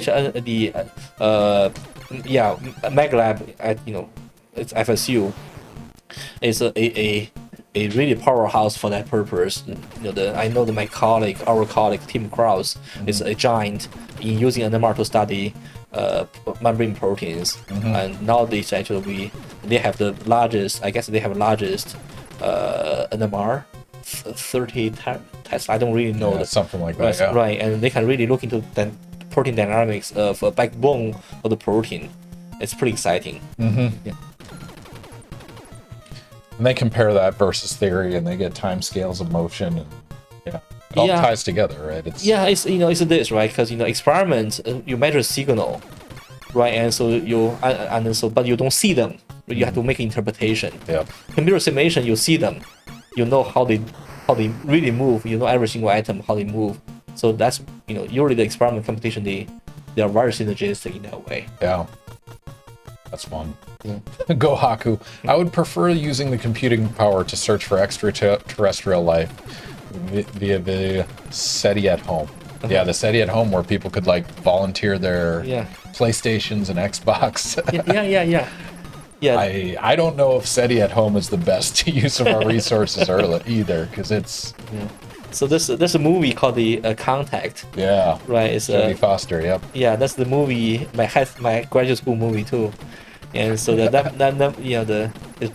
about how to detect the aliens. I think you gotta stand up on this right. one. Yeah. Right. In the actual Folding at Home, developed by Vijay Pandey, was motivated by that particular effort. Oh, was it? I didn't know that. Exactly. It was inspired by that to recruit the computers in the screensaver mode and to use their computers. Yeah. Yeah. I mean, it's a lot of resources. Yeah, a lot of resources. They got millions of computers to use. This is still Vijay is quitting the. Now I'm just quitting the mostly doing business now, but he's a former student still working on this. Right.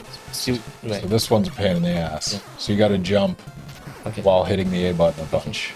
So I just stand in the middle and jump and smash the A button. Yeah. 16 times a second. Yeah, that's very fast. Yeah, when you train a mouse with that speed, it's incredible, isn't it? Exactly. Well, it's what I feel for them is they're professional gamers and that's their life, but you're damaging your hands. Yeah, that's a stressor that's non-trivial. Right, you're not only damaging the physical part, you're damaging the internal, how the mouse and all the other ATP. Yeah. Yeah, it's you're demanding a lot. It's it's very demanding. Physical exertion. Yeah. The MagLab. I underutilized the MagLab. I really got to figure out some experiments or something to do there. Yeah, they have really hand boy to use. They do. Yeah. Just need to figure out a good use for them. Right. There we go. All right. Coming up on 9:30. Anyone just joining us, Ask a Scientist Gaming, mediocre gameplay, expert science. My guest today is Dr. Wei Yang. He's an expert in computational biochemistry. He does simulations of proteins on hopefully millisecond timescales. That is the holy grail.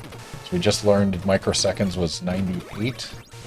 Picoseconds was 1977, and now we're progressing beyond that. So if you can model that, you can model all sorts of things. But if you have questions for Wei, theory, applied statistical mechanics, molecular mechanics, molecular dynamics, Wei is happy to answer them while he plays Contra. Which, how long's it been since this one? Oh, This one's been high school. High school, that was, I guess, 1992. Because 1993 is when I was taking a national exam for college. Yeah. So that year I could not play video game. 1992. There's a gap in your gaming history due to... Yeah, that's fair. Yeah. 1993 I went to college. Yeah. It's a good gaming window, though. Yeah. It was like Super Nintendo, Nintendo 64. Yeah. Oh, I like it. But yeah, if you guys have any questions, throw them in chat. Wei is going to be happy to answer them. It's 9:30. How many predictions do we have left? We should probably...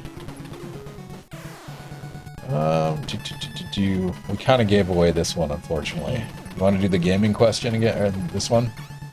Yeah, that's a little bit boring. Probably choose some other one if the. I just watched Dr. Yang's Research Spotlight. Is it less costly to use AWS and Google Cloud for research purposes? Yeah, this is a very interesting question because actually, of course, I think, let me answer the question this way: the cloud computing, like the holding at home or Google cloud computing system, I'm on different school of thought on that sort of resources, right? Because the people try to do a lot of short trajectory, and so that they hope they can get the long-term skill information, right? And so I theoretically against the idea because actually short-term trajectory. Let's give you an example. But this is I always make analogy in this way. If you want to really go from Tallahassee to Atlanta fast, right? But you don't want to make 100-copy view starting from Tallahassee to Atlanta, because actually that wouldn't speed up your motion, right? And so the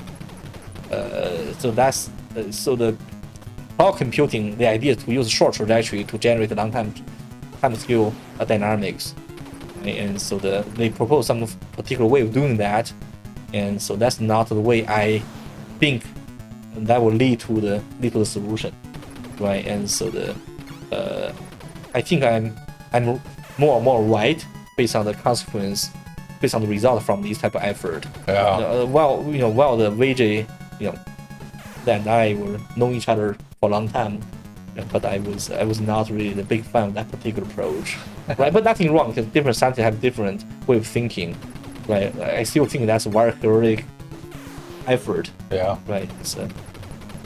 So anyone that wants to check it out, I put the link in chat for Wei's scientific spotlight. It was the Institute for Scientific Computing, right, that made a video.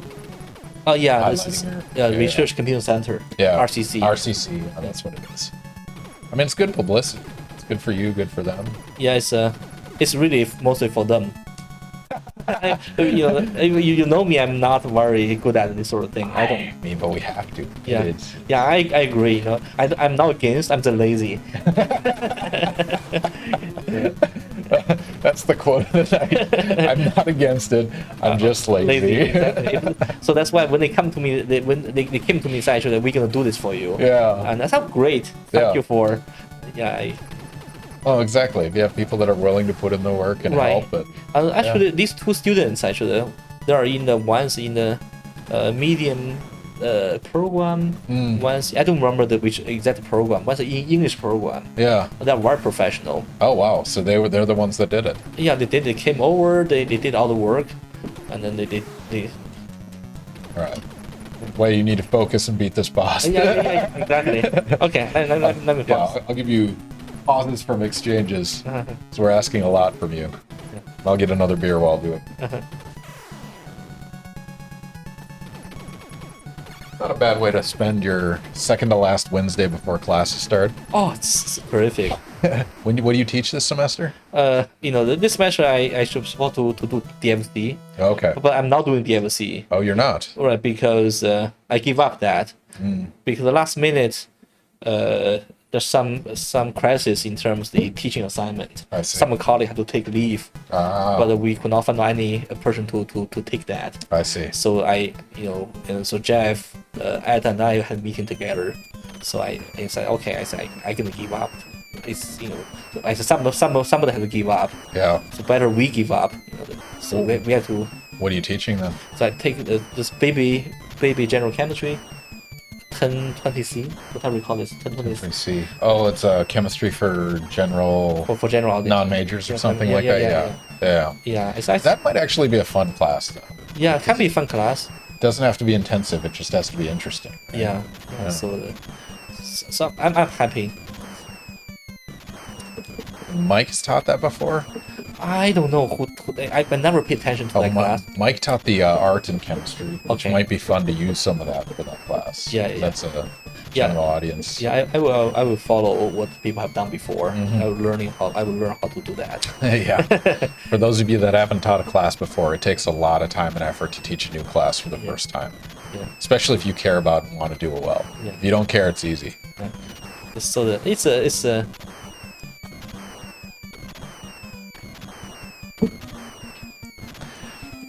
All right, Gohaku wants to know how do pharma companies like Pfizer and Moderna use computational biochemistry? They have a team. They have a department. The department's bigger nowadays. When I was a student, actually, they have a tiny department. Even the department, the role they play in the drug discovery process is not very big. Nowadays, actually, they have big department, and so they usually work with different group, right? And so they work in different stage of drug development. Like in early stage, they do screening. They have a target protein, for instance, or biological system. They screen the database, and then so they try to find out the so-called lead compound. And another thing they do, actually, they do so-called lead optimization. They work with people doing so-called medicinal chemistry. So they modify the lead compound, and then so in the computer to suggest which modification would be good and for testing, right? And so another thing they do, actually, they use computer simulation to model the properties, right? For instance, to see whether the drug molecule is soluble, whether the molecule, what type of crystal form the drug molecule will take, and they also will model simulate to test to predict how easy for the molecule to go through the membrane to go into the cell. So they do all these modelings, yeah, and so for the antibody, right? For the antibody for in terms of vaccine, they also do simulation to predict actually which mutation can make the antibody more potent, right? And yeah, I used to be consultant for a Belgian ADAC, which is a big biotechnical company. They develop antibodies, right? That's the group they do. Computer group, they do a lot of the computer modeling simulation to predict how mutation will change the potency of the antibody. Yeah. Yeah. So where do your students end up working? I mean, they go Yeah. academia, industry. What do they do? Yeah, you have a student in academia, and so I have the students in the industry, and so I have students who work in the Schrodinger company, the postdoc students, Software, yeah. right? And so one of my students just called me not long ago, two weeks ago, and so if you guys know the TikTok, and so the TikTok actually turned out that they are making investment on computer-aided drug design. So What? yes, because all the data-driven business. Yeah. So they have a big it's Bilibili, called the TikTok Bilibili branch in US, and so I think that they do computer based material design. They have a computer based drug design. So the computer based drug design, the site is in New York. So the student actually was grabbed from Schrodinger into this company to build a new department. He basically is a leader in the department. Yeah. Build a new department on his own, and so he called me the other day, telling me actually the change his job. Very exciting, right? Because actually when he joined the chemistry department, he was a chemistry student. Yeah. He when he joined our PhD program, he always asked me, what can I do? Said one day, this can be very useful for drug discovery. And every single day, I remember beginning, he'll ask actually, oh, when this gonna happen? I don't know. It's coming. Right. I have faith. Right. Yeah. I said, well, it will happen, but no, who knows when it happen? It's a matter. You should go right and press jump. Just keep jumping right. You got this. Yeah. It's just. Yeah, just hold right. You're good. But that's something actually that's very interesting thing, right? Because you never know when it's gonna happen. Yeah. Right? And you have to have some faith in it. And it might never happen. Right. And turned out Speculative. it does really good job for him, because he really at right time. If you're late, you will not take leadership. Yeah. And so he's really at the right timing. He after he finished his postdoctoral work, and he was hired into Schrodinger, and that's just when the entire market started. Yeah.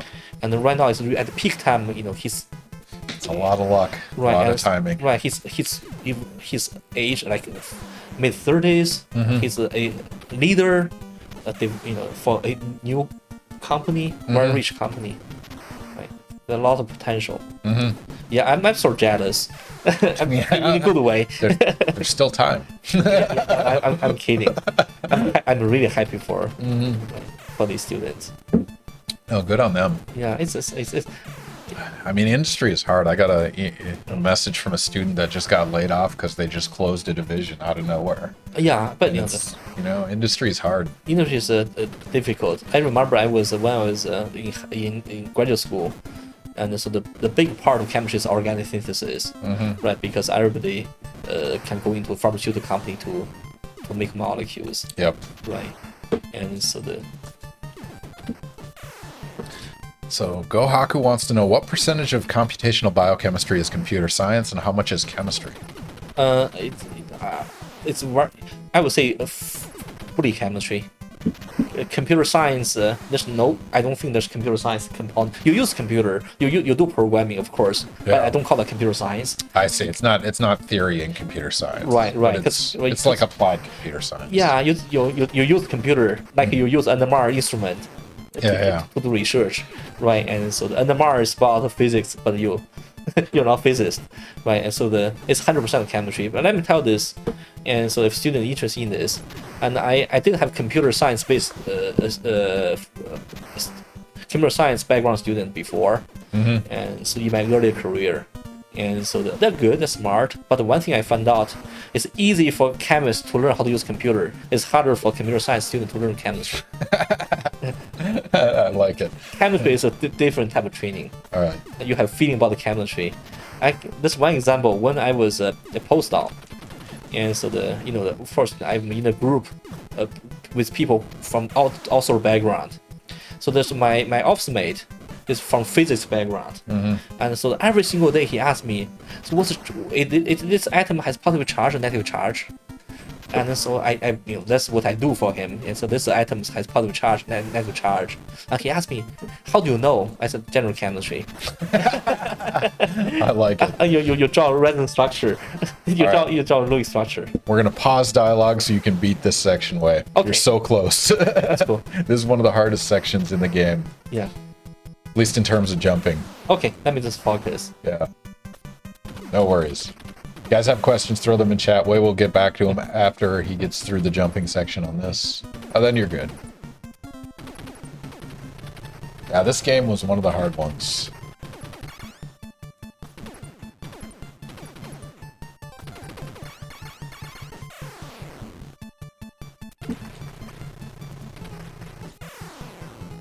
Can you believe people beat this in 9 minutes? Oh, I believe it. I believe anything. People's potential is tremendous. Yeah, no, it really is. Yeah. It really is if they put their mind to it. Yeah. All right, so we have a couple classic questions we ask every single stream. One of them is, if you had unlimited budget, resources, and no moral qualms, what research, what experiment would you do? Yeah, I gonna simulate entire cell, entire organ. I will see how the molecules, every single molecule, are involved in this magic process. I mean, so with current methodology, if you had an infinite budget to build a computer the size of Earth, I mean, can we estimate how long that calculation would take? I mean, is it a tractable problem with current technology? It's tractable, but I don't have any idea about this. Yeah. Right now, the largest simulation people have done is by these two teams. They work together. They simulate 1/4 of the cell. A small cell. It was published a few years ago. Oh, that's not bad. But they use the entire computer center. Yeah. Recon. But the time scale is pretty short. I see. It's only for the demonstration purpose. It's proof of concept. Yeah. That time scale is meaningless, right? Like 10 nanosecond, right? But still, you see all these molecules, how they move around in the very crowded environment. That's what you want to see. Is there a question you want to answer, or you just want to do it because you can? Yeah, it's only for the proof of concept. It's worth a science paper. yeah, it wasn't published in Science. That's one reason probably it didn't go into Science. Really? Yeah, went to a pretty good journal, but actually, I guess I didn't really know why the paper didn't go into the Science. At least submitted to Science, I believe. And so I guess one of the reasons they really didn't answer any scientific question. Bell's Express. I'm gonna No. They did answer some scientific question, but not probably not. science worthy. Right, it's not important enough. It's important enough for regular thought, but probably not to the level of science. Yeah. In my opinion, there's no problem in going to science, but There's no advantage. If your Right. paper's good, it'll get cited anywhere. right, I think that's important work in my opinion. But Yeah. I mean, science is not science is not the negative of good science. I mean, science journal. Okay, so this is we got a doubled up question here. Bell's Express closes this question with apologies in advance if this is too dark for the stream. The answer is nothing is too dark for the stream. We will happily address whatever. The question is, I've heard almost all the early pioneers of statistical mechanics died of suicide. Is that true? That's not true. Only one. And Boltzmann, right? Boltzmann, right? Yeah. Boltzmann got a depression, and so he suicide. Actually, of course, that's sort of people made up. I don't know whether it's true or not. They said because Boltzmann, there was a little bit challenge for him because he proposed the entropy, and he gave the real definition of the entropy. And so he sort of fathered true information theory. Yep. But that moment, in order for his theory to make sense, and you have to know concretely the molecule atom exists, right? But indeed, actually, that time actually it wasn't even concrete yet to know that a molecule atom exists. So he got a lot of pushback, and that may cause him to get depression. But actually, nobody knows what's the reason for him to get depression. I mean, that's really hard, though. Depression to the point of suicide. You got to assume it's more than just, opposition to your science. There's probably something underlying that. Right, and after Boltzmann, who contributed to the StatMech theory? Oh, Maxwell. I don't know how long Maxwell lived. Maxwell, of course, he did a lot of other work too. Gibbs, we talk Rudy Marcus. He's still alive. He's 98. Yeah, that's true. And Martin Koplas, my mentor, he's 92 years old. He's very healthy. I don't worry about that. William James in 1909 found dead in his room, likely due to suicide. Bridgman, a statistical physics pioneer, committed suicide in 1961. Gilbert Lewis took cyanide in 1987. Yeah, this is G.N. Lewis' story is linked to FSU chemistry. So the Michael Kasha is a giant in spectroscopy, our former colleague. Did you all have Michael Kasha? I did not. He died a week before I arrived. I see. Okay. Literally a week before I arrived. Yeah, Michael Kasha actually, when I was a young professor, when I taught general chemistry, I often invited Michael Kasha to come over when I started to teach Lewis structure. Yeah. Right, because he was the last graduate student of G.N. Lewis. I didn't know that. Right, he was the last one. Yeah. He didn't even finish when G.N. Lewis suicide. Wow. Honestly, nobody knows whether G.N. was really suicide or not. Very likely or it was an accident. Yeah. Very likely he did it. And so people say actually G.N. Lewis died in the arms of Michael Kasha, right? Because G.N. Lewis didn't get the Nobel Prize. Yep. Right, and so the reason G.N. Lewis didn't get the Nobel Prize because when he was young, he had a very strong personality. Yeah. And he went to Europe. He didn't, and he annoyed a lot of people, giants that time. And so he was very unhappy, and probably he was depressed too. Yeah. Right. But, no, that's tough. Right. But G.N. Lewis was not StatMech theoretician. If anything, he's more quantum. That's fair. Yeah. Yeah, so Boltzmann was the big one. Like, he's the godfather. Like, he definitely did commit suicide because of his depression. He's my hero. Boltzmann is my hero. So, Gohaku, I'm going to skip your other question, go to this one. Staying on the topic of death, what does Dr. Yang think about pig cells being revived?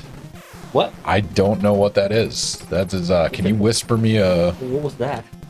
pig cells being revived, being brought back to life? I don't know. Is this a recent development? Yeah, I don't. I'm pretty naive about that. Yeah, But well, I'm willing to learn. Yeah, I'll look up something and see if I can find anything on Google. In the meantime, Gohaku wants to know.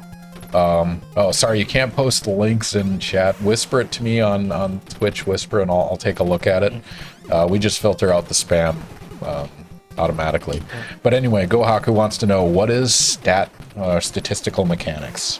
Yeah, statistical mechanics actually is it's a branch of mechanics. It's a branch of physics, right? And so it's to use a microscopic. It's the use a microscopic description to describe actually the ensemble of the system, and so it corresponds to thermodynamics. It's also called statistical thermodynamics, and so that's a theory. That's the branch of physics which allow you to understand actually the ensemble behavior. Because most of chemistry behavior is ensemble behavior, right? It's not individual molecule in the gas phase.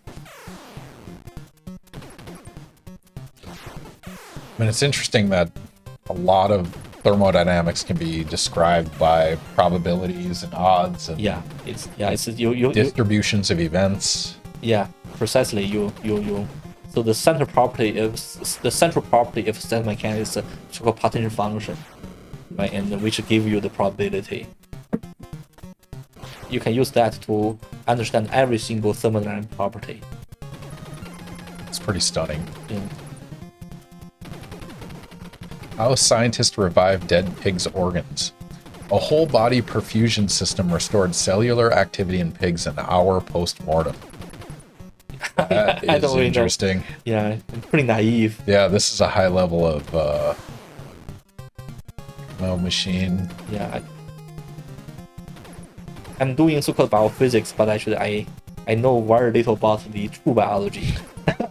Yeah, beyond the level of molecules. Yeah. I learned a lot about proteins, Yeah. but not. Wei wants to simulate a whole cell. Beyond that, you're on your own. Yeah, I did learn a lot actually over years, right? And so that's one of the reasons actually. I think the entire department, our department knows I'm not a real biochemist, but I learned a lot from our biochemistry colleagues. Yeah. And so in terms of biochemistry. All right, we're almost at 10 o'clock. Which one should we... What question should we do now? This is a fun one. That's related to what we're discussing now. True fun one, yeah. All right, everyone, get ready with your prediction points. If you're not following, click the follow button. Use your standard internet units to bet on our science questions. We're going to throw this question up right now. Give everyone 2 minutes. So there's a quote, and this quote is just paraphrasing. I'll read the full quote to you. Everything that is living, or everything that living things do can be understood in terms of the jiggling and wiggling of atoms. And so the question is, who said that? Was it Erwin Schrödinger or Richard Feynman? Who said that everything living things do can be understood in terms of jiggling and wigglings of atoms? It's one of those quotes you could hear any scientist saying something along those lines. Yeah. So I'm curious how the audience leans on this. Is it Richard Feynman or Erwin Schrödinger? No Googling here. I think it's Feynman. Thank you, Gohaku. Ask a Scientist Gaming honor code.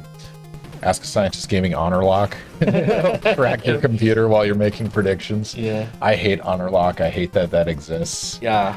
It's just, it's I like to encourage every single commercial business, but not the business which it's damage underlying morality of the society. Yeah. Right? They shouldn't make money that way. Invasions of privacy and the cheating, deceiving. Yeah. Yep. Frustrating. But unrelated, living things in terms of jiggling and wiggling atoms. Who said it, Richard Feynman or Erwin Schrödinger? That's a fun one. So much to pack. I'm sorry I don't understand statistical mechanics. I'm a computer science major.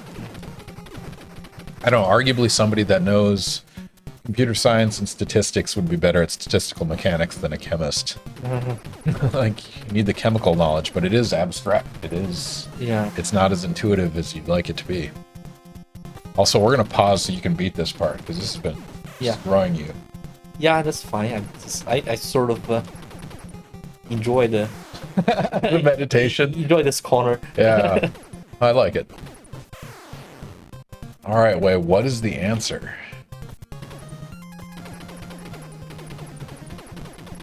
So we got a 2-to-1 bet. Feynman versus Schrodinger. It is. Is this Feynman? Yeah. What's the answer? It's Richard Feynman. Richard Feynman. That's funny. Congratulations on Gohaku for picking Feynman. Schrodinger is it's a thoughtful guess because Schrodinger was on the early quantum mechanics. You know, vibrations, can't know position, and momentum at the same time. But yeah, it's Richard Feynman. Yeah. The reason I came up with this because Schrodinger also wrote a serious book about life. Mm-hmm. A lot of people probably didn't know about this. During the World War II, when Schrodinger was forced to move to England, and so he gave a series of lectures about the life, and so he was the first talking about the life is about the information. It's not about energy. Yeah. It's about the so-called negative entropy. So Richard Feynman made a lot of good statements in the Feynman selection notes. This is one of these. Yeah. I mean, it's pretty breathtaking, the breadth of what he talked about. Like, Yeah. he predicted the field of nanosciences. Yeah. He predicted quantum motions and living things. He's a very visionary person. Yeah. Yeah. Very arrogant, but maybe earned the right to be so.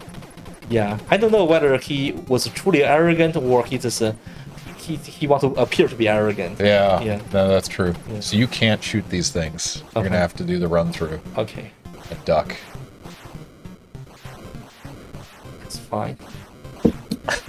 I appreciate the design of this fort, and they had, giant flames. It doesn't need to be patient, step by step. Yeah. That's most of these games. Yeah, I mean, pattern recognition. It's very few of these games are actually random. yeah, I mean, they use pseudo-random number generators. They use input variation, but yeah. Speaking random number generator, the random number generator is not random at all. yeah. Right, it's all to do with the correlation length.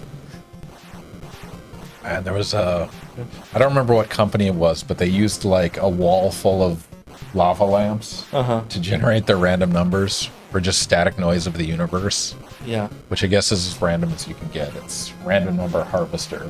yeah. Random generator usually just a function, but which decorrelate very very slow.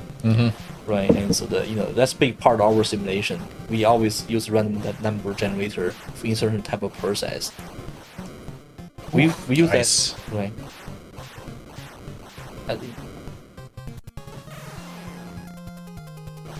I think this is second to last level. You're making progress. Oh yeah, Slow and steady. You got this way. I like it. yeah. But it's almost 10 o'clock. Ask Scientist Gaming, mediocre gameplay, expert level science. If anyone has questions for Wei Yang about computational biochemistry, protein structure, statistical mechanics. I missed the Carl Sagan Twitch streams. Those were fun to watch. I didn't know they did a Sagan Twitch streams. It's like, what was his show? The Cosmos? They must have streamed those on Twitch. Didn't know that. Yeah, so I don't know how familiar you are with Twitch. It's most well known for video games, but it's also music. People will stream old TV shows like Bob Ross, the painting guy, Oh, that's Happy Little cool. Trees. That's on Twitch. You can watch it any time of day. This is a nice little meditation.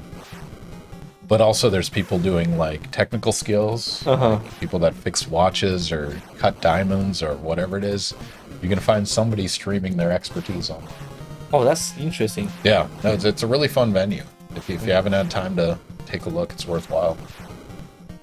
Yeah, I always feel the blacksmith is a very magical Yeah. work. Samaria, you shut your mouth, because their comment was "end hot tub streams." Yes, there are also people that So Twitch had to make a category because there were certain streamers that would stream half nude, and it was like Wow, that's just chatting and things like that, but it was much more explicit than that. wow. So Twitch made a category called hot tub streams, where it's the like 18 plus portion of the Ask a Scientist hot tub streams. That's the next iteration. Uh-huh. Yeah, I'm learning something. Yeah, exactly. Sorry, Wei. There's That's okay. the darkness of the internet. It always seeps through. And that's your first time chat too, Sam. Thank you for joining us and letting us know about the nuance that is Twitch streams.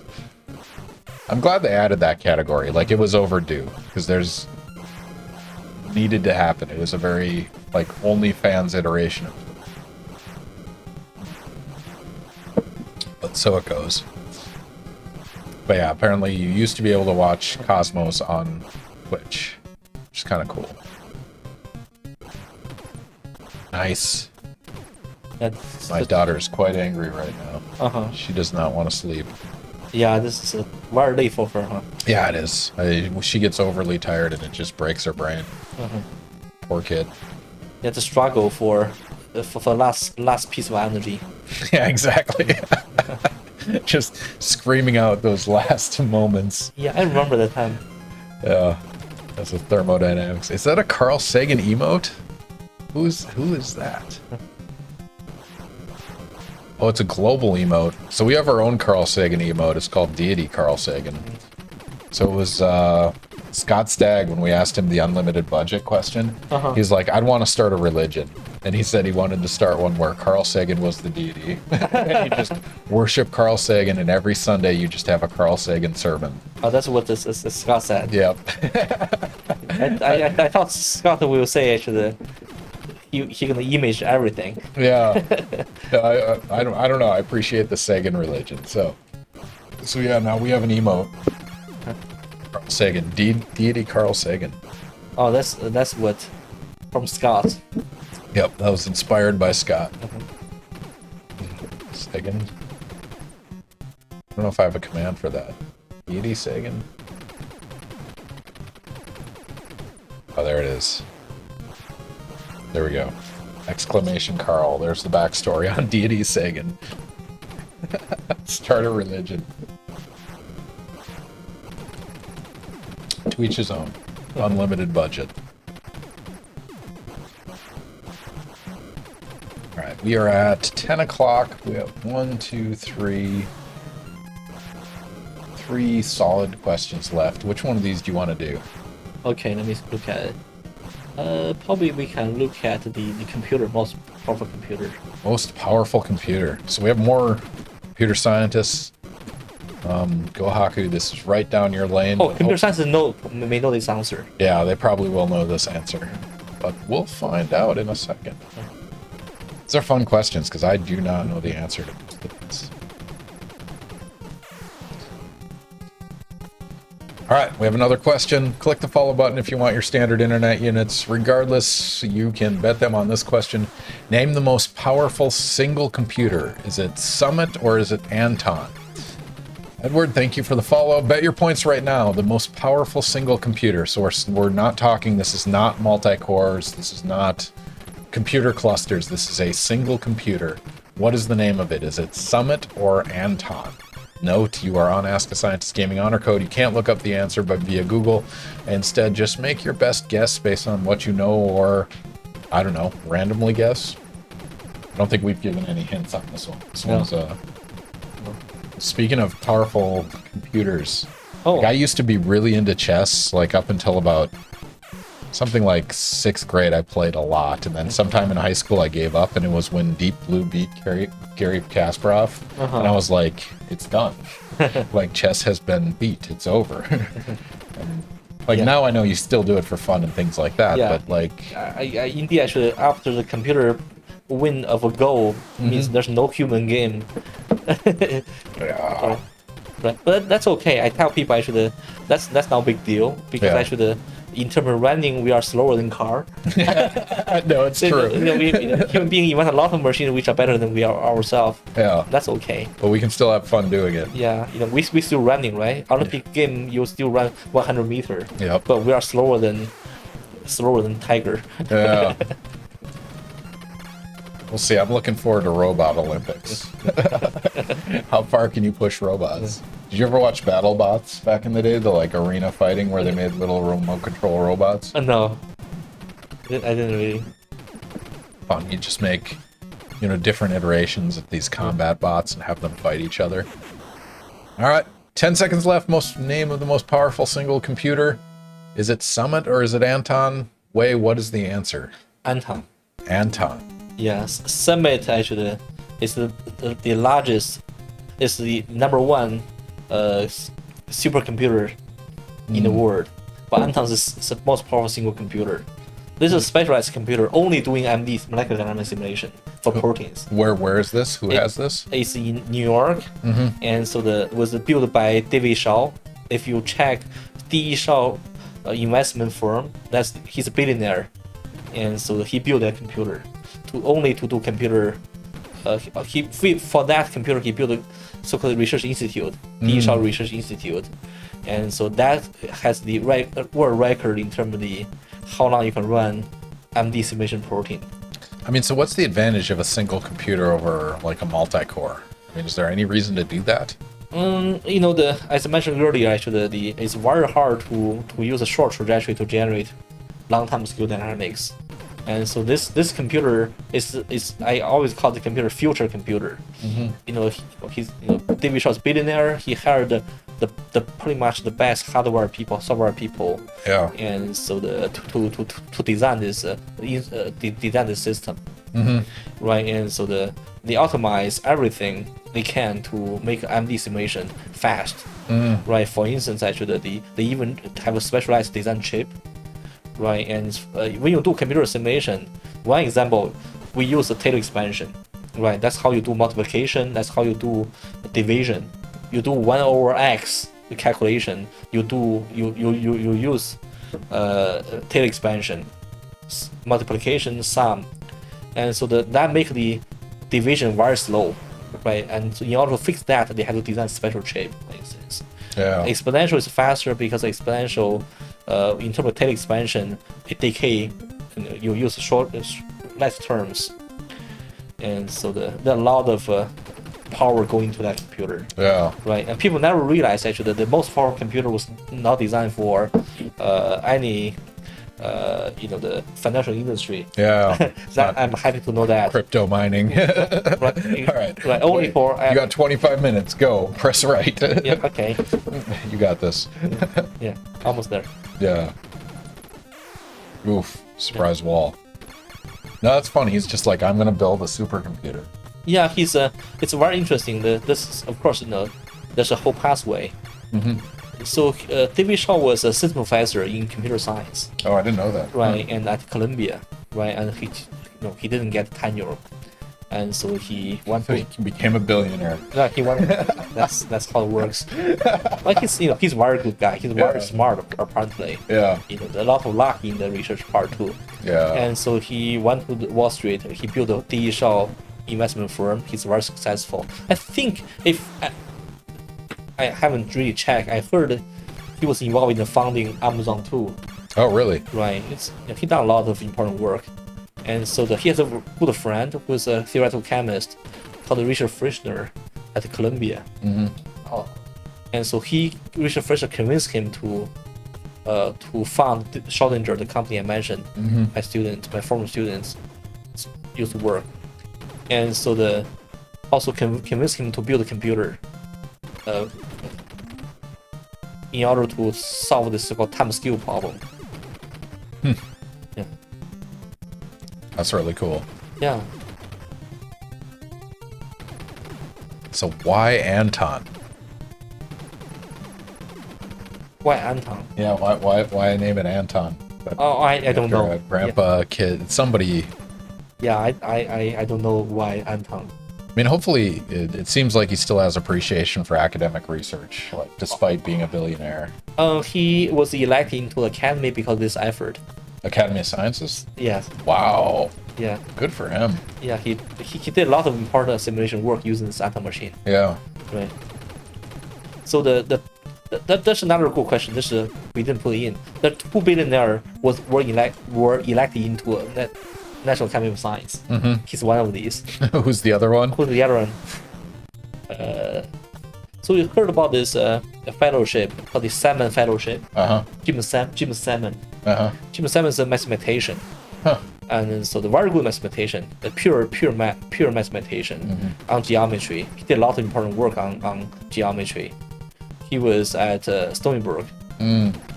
So he built a called Renaissance, the investment firm.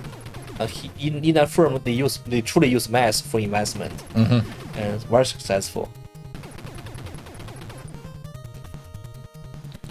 Yeah, I don't think you can get up to that without the platform. Nice job. Surprise spike. Oh, 2 billionaires in the National Academy of Sciences. right. So money is not against knowledge. Yeah. Money is not a bad thing. So it's neutral. Yeah. All depends on how you use it. Exactly. All right. I'm gonna run to the restroom while you hammer through this. Yeah. Man, what do I want to throw you?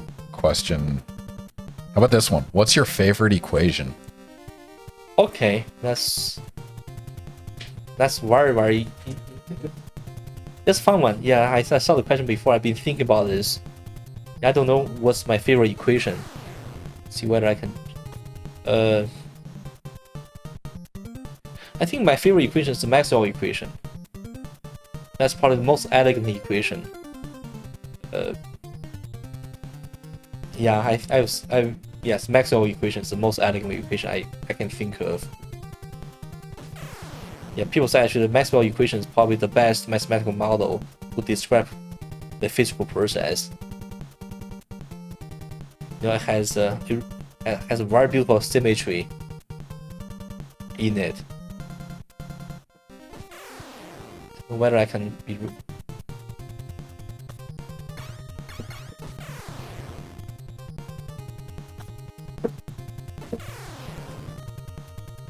Yeah, my answer is Maxwell equation. Maxwell. Yeah, Maxwell equation is probably the most elegant equation in terms of describing physical process. Of course, everybody has different opinion. Cuddle Puppy, welcome back. Billionaires use their money for bragging rights. The only billionaires you hear from do that. Yeah. The rest of them are silent. You know, this. The money is neutral. Yeah. Right. Money is not. The money is not a criminal. Right. Whenever something, it's the people who use money for bad things. People can use money for good things too. Yeah. That's definitely true. Yeah. So I think I can do that. I can say that because I'm not rich people. Obviously, if you were rich, you would use it for evil. I don't know. Of course, the people you never know until you are in that situation. Yeah. Yeah. I'm happy I'm not rich because I'm happy. Yeah. Right. I just don't know how money gonna change me. Are you struggling with this jump? Yeah, I'm pretty much. Because I can jump to the other side here. Yeah, shoot him. Okay. Yeah, you can blow this up. Okay, that's good now. Yeah. The spike walls, the random spike wall defense. You're so close. I think this is the second to last level. Yeah. Somebody can correct me if I'm wrong, but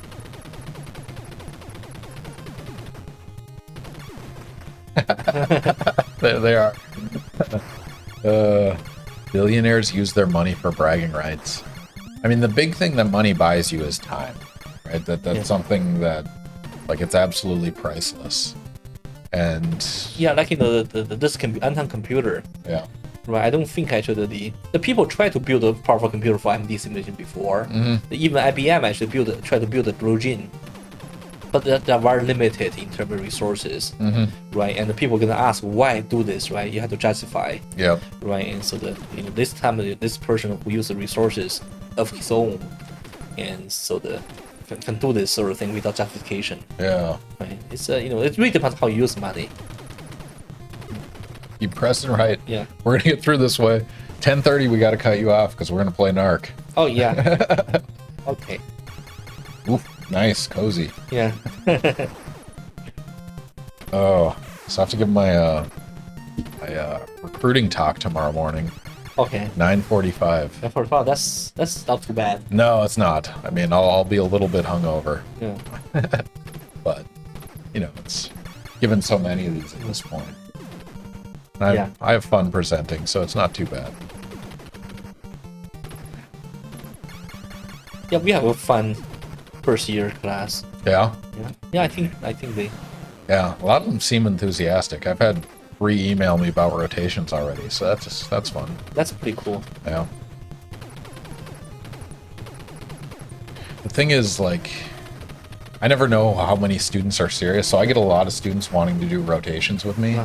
and I think it comes down to I'm diverse enough that anyone can see a possibility in my group, but most probably wouldn't work for me because it's not their niche thing. But I get a lot of rotations. Yeah, you just it's hard to know Yeah.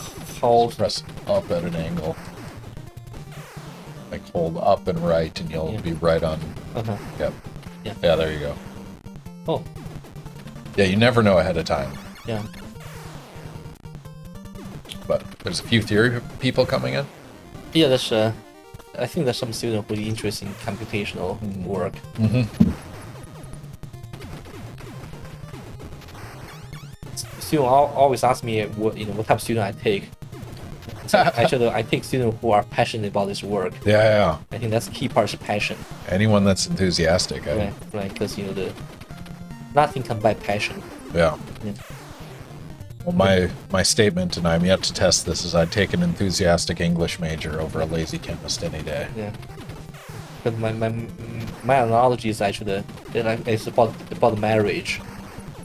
Like you choose a research field, like you marry to this research field for at least for some period of time, Yeah, right? You don't want to divorce. But you put a lot of investment into that, that's true. Sunk cost. right? And so the same thing about the feeling, right? There's no formula to tell you this particular person is the person you really love the most. Mm-hmm. It's about passion. It's about the match and passion. Mm-hmm.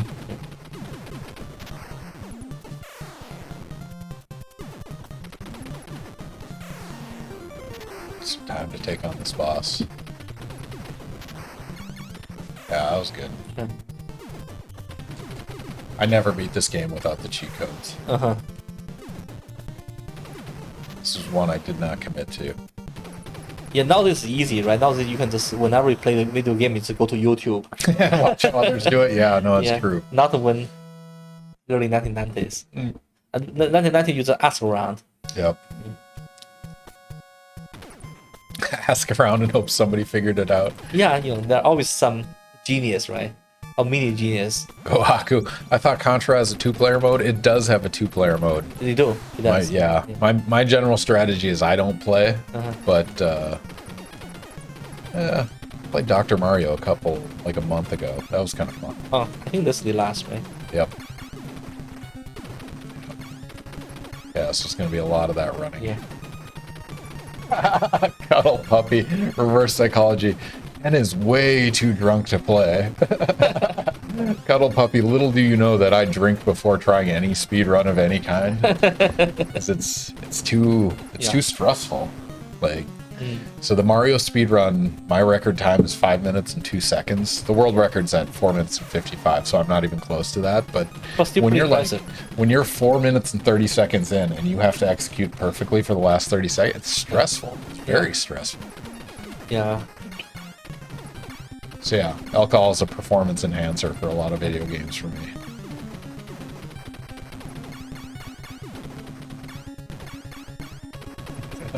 I love the Alien. It was inspired by Rambo and Alien. Yeah. It's got to be close. I don't know how younger generation think about this game. This game is probably too simple for them, right? Because the graphics are simple. But there's a genre of games people play that are very simple graphics. And I think the one thing that I've learned watching like Twitch and people playing and what games people watch is it's really the gameplay that carries it. Right. Like you can have the best graphics in the world and it doesn't help you. Right. know? India actually that time the way they use the resources computer resources for games is incredible. Yeah. So they optimize every single corner to realize the speed. And so, right, and they had to compromise a lot on many aspects.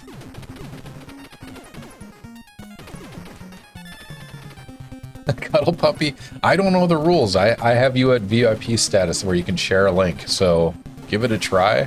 How much did you get timed out last time? We'll see how this goes. But yeah, the like even games like, you know, FIFA, they're still releasing new versions of it, but it's not a better game. It just looks better. Yeah, like the gameplay is all the same as it was decades ago. Yeah, because actually nowadays is easy, right? Nowadays people can do very lousy assignment of these hardware resources because computing power is so big. And so the people who program that, design that, they don't have to be so diligent anymore. I'm sure they're very diligent, Yeah. right? But they don't have to make much effort as people made it for these early games. There are some amazing creative games, but there's like those franchise games where it's just Call of Duty keeps releasing the same game. Cuddle Puppy, I'll look into it. I don't know why Nightbot is banning you, but if you whisper me whatever link you want to share, I'll post it. He got banned. It was only a 5-second timeout, so it's not bad. I guess if you keep, I don't know. So there's a lot of people that will sell followers on Twitch. Like there's, you know, any of these. You can even sell that. I didn't know that. Yeah. You can buy followers on Twitter or Twitch or YouTube or whatever it is because it increases your visibility. Oh, that's cool. Yeah, but it's a fraudulent way to do it. And it's basically, I mean, you have all sorts of basically farms where people will have 100 cell phones set up and just click follow, click like, click all sorts of stuff. And so at least every other stream we have somebody showing up to the stream saying, do you want followers? Click this link and buy them, kind of thing. And so we have a restriction on chat where people can't post links unless they're approved. So and Cuddle Puppy thinks I bought 458 followers. If I bought followers, I would buy them by the thousands. I earned those 458. Yeah, I don't know what's your feeling after you buy followers. Yeah, it's entirely artificial, but it does, like every person that's watching this increases our visibility, right? So there's, I get why they do it. So yeah, this is another one where you have to duck down to shoot the bottom ones and then run at it at an angle. So close though. It's a fun night. Oh, so this is where the 16 shots per second comes in really handy. I don't know the There's the whisper. All right. I'm gonna watch the video before I post it. The life of a speedrunner. I don't know what this is. There was an awesome Onion article it was like an Onion title a couple years ago that was like speedrunner accidentally enjoys game because it becomes a job at some point, right? To run the game as fast as you can and earn every second. But I gave you VIP status. I trust you enough. All right. We're almost approaching the 10:30 mark. We got about a half hour. We're going to jump into NARC really soon. But if anyone has questions for Dr. Wei Yang, he just beat Contra. So in a very embarrassing way, but I enjoy it. No, you paid the price. You earned your way through it. Yeah. So cheers, good game. Let's do GG emote and Carl Sagan just for fun. Yeah, this is Rambo. I'm happy for Rambo. That Rambo-looking guy. Yeah. Man. You ready? How are your hands doing? Because this is not a normal exercise. Well, my hands okay. Yeah. I didn't really make too much effort. Might be sore tomorrow. Yeah. But yeah, you did it. Congratulations. Yeah. Consider yourself a hero. Cheers, Wei. Yeah, I have fun. No, that is really fun. All right, before diving into the next game, NARC, which we're going to speed run, is there the one we ask is there like a flat earth anti-vax equivalent in your field? Like some sort of dogma that people have or some public perception that's just wrong? Yeah, I think I mentioned that is using the cloud computing, use short trajectory to generate long trajectory. Yeah. Yeah, I constantly fight with that. So in every single review, Mm-hmm. in every single meeting, in every single probably the grand review, and to me that's a favorite thing in my field. It's not a big deal. Yeah. It's it's I appreciate people try to make that effort, but I just feel the impersonal that shouldn't happen. Yeah. Like a second law thermodynamic, you now be able to build up perpetual machine against that sort of principle. Cuddle Puppy asking the important questions. Does computational biochemistry involve inserting microchips into vaccines? You heard about this? That's very good imagination. we don't work on hardware. we Microchips, like that's what blows my mind about that conspiracy about like injecting 5G or some kind of mind control things. Like most people are not valuable enough to do that with. Yeah. Like you are, like, despite what the Matrix leads you to believe, people are not a good power source. They're not a good computational source. Like we're not good at harvesting that. Like how valuable is random person in the middle of nowhere? The answer is not much for that technology. Anyway. All right. Are you ready for NARC? Yeah. Let's do it. All right. Ladies and gentlemen, if you're not familiar with the channel, we close every single stream with a game called NARC. It's this terrible 1989 war on drugs, bastardization of gameplay. Nintendo controller, that one. Yep. So yeah, this is used to be an arcade game, got ported to the NES, and now we play it every single time we close Ask a Scientist Gaming. And so you have a clock right here. It'll start as soon as you touch the ground. So yeah. Off to the races. You're gonna fight the Low Steph gang. And this became one of my favorite games to speedrun. All right, time is off. So yeah, walk right, find doors, repeat over and over again until you beat the game. Note that a number of your colleagues are on the scoreboard, including Scott Stagg, Mike Shichruck. Susan Laterne is going to be on stream in October. Oh, that's cool. Yeah, that'll be fun. Mike Roper, October 5th, I think he's going to be on again. Oh, that's excellent. That red card.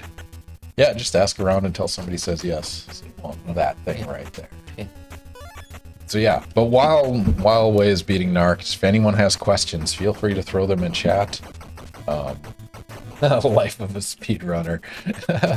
I'll watch that off stream. Leave it to you guys to click that link. Ken bot 458 followers. I like it. All right, so have the card, so you gotta touch that thing and then go in. All right, so I watch a lot of movies. My wife and I have been cord cutters for, man, it's at least 15 years now.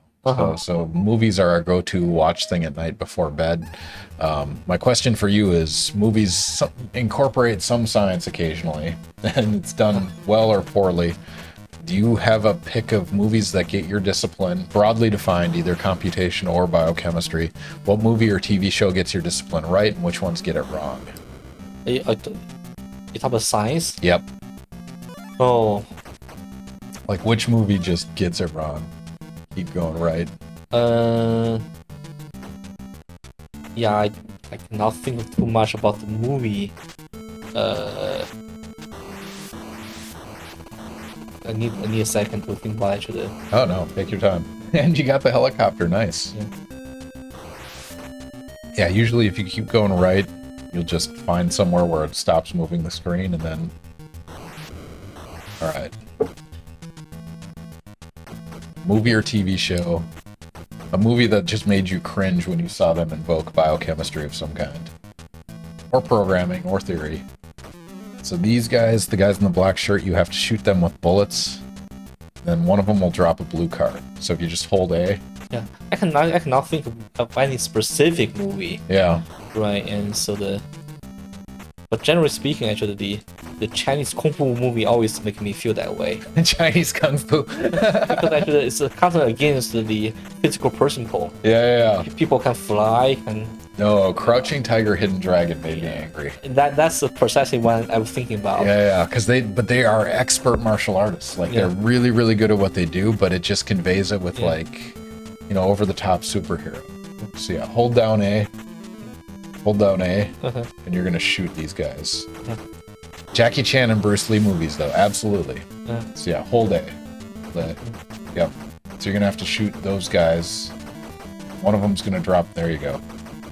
Perfect. Yeah, Jackie Chan and Bruce Lee, you gotta learn it. You gotta earn it, right? Most of Jet Li's stuff, yes. Yeah. No, that's fair. I mean, we have an intuition about what physics should be, and if that gets broken. Yeah. Jet Li's movie is a little bit more real, Yeah. right? And so this is Going right. but if you understand that if you know the fighting, you know what they do actually wouldn't be effective for real fighting. That's true. Like Jackie Chan's use of ladders and tables. And, Yeah. some of it might work. Yeah. Also, they don't really generate a lot of strength, Yeah. but the way they do it wouldn't generate a lot of strength. Yeah. The force behind those vectors. Yeah. All right, so you can jump in that car if you want. Yeah. Okay. That'd be fun. So if you tap the B button, you can jump in the car. Gonna run into something. Ladies and gentlemen, he ran into the bombs instead of the wall. That's, usually people run into the wall, but you got to the bombs. Didn't look at it. So what are some biochemistry movies? Gattaca, genetic engineering. It's a little bit biology related, genetics related. Yeah, there are a lot. There are a lot of terror movie, Yeah. horror movie Yep. about these So you have to jump over this thing. some sort of mutation. I think there are a lot of these type of movies, like the pandemic, huge pandemic, crisis. Yeah. So Cuddle Puppy said, we don't get any great stunt actors anymore because movie stars now do their own mediocre stunts. I mean, there's an interesting comment from Danny Trejo, who's the old Mexican character that you see in all sorts of movies, from Spy Kids to whatever crime, El Dorado, not El Dorado. I can't remember the name off the top of my head. But his comment was basically like, he said it was selfish of actors to do their own stunts. And the reason is, on any given movie set, you have hundreds of people that are relying on a primary actor. And if that primary actor gets hurt, they are out of business, they are unemployed for a certain period of time. Yeah. And so it's like, should you try to prove yourself doing those stunts, or should you just let someone who's an expert do those and, maintain your image, do the face shots and everything? Yeah, that makes sense. Yeah, no, I thought it was really thoughtful. Yeah. Honestly, I haven't really watched movie. Oh, I did watch movie last year. Cargan. Right. Which movie? This is Shang-Chi. If you heard about that. It's another sort of Chinese movie. Yeah, that's the 10 Rings. Right. Yeah. I fall asleep there. Yeah. I went with my children. Yeah. I'm fine. Oh, you in the theater? Oh, you should get in the car. Yeah, and Go back, get in the car. It's actually, going to be way faster. Okay. Yep. Yes. Even if you stay on the bottom and hit something. Yep. So tap B. Oh, B button, right? Yep. I cannot. So tap it shorter time. Yep. We're talking 7 milliseconds. Tap less than 7 milliseconds and you'll make it happen. That's a fun one. Back to science, Twitcher. Thank you for joining us. Thank you for throwing your question in chat. While you're driving your car and potentially smashing into things, Twitcher wants to know, is computational biochemistry mostly about molecular dynamics applied to enzymes?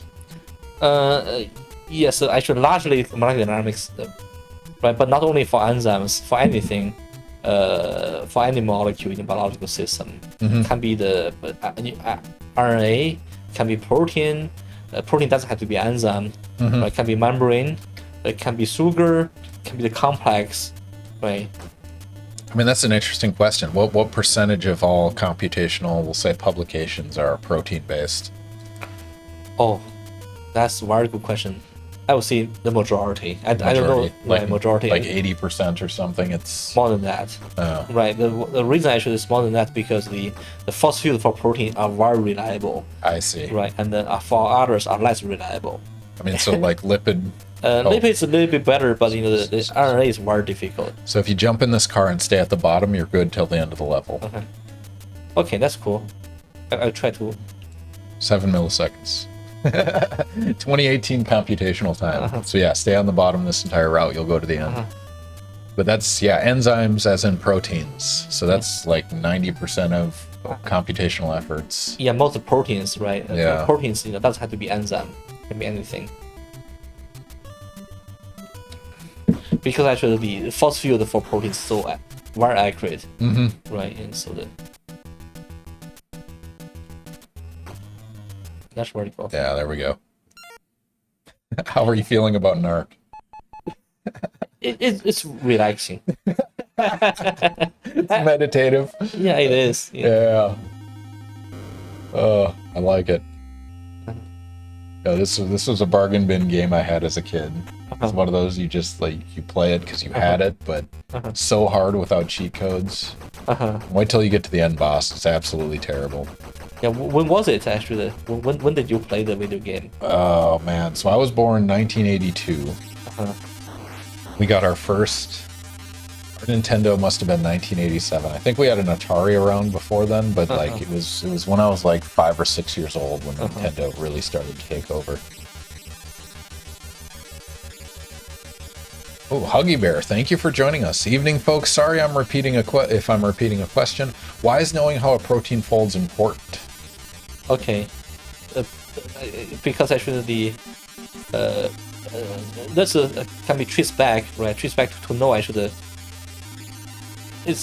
there's a different reason here. Okay. All the way that way. For the store on the right. Once for the purely the conceptual reason because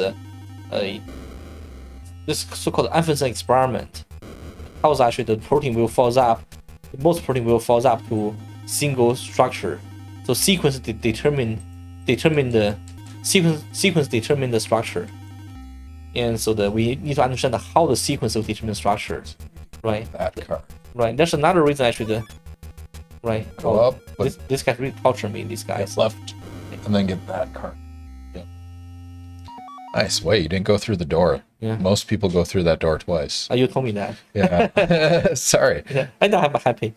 Yeah, and so so you want to understand how the protein has many possible conformations to navigate, but why the protein can navigate the entire and can really in such short time to fall up to a particular structure, it be mystery, right? And that's purely for scientific reason.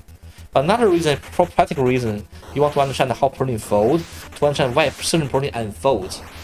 Because a protein misfolding will lead to disease, Alzheimer, the Huntington disease. It's the only level you go left. Right. I think even SIDS recently, they found it was a protein signaling pathway, right? It was.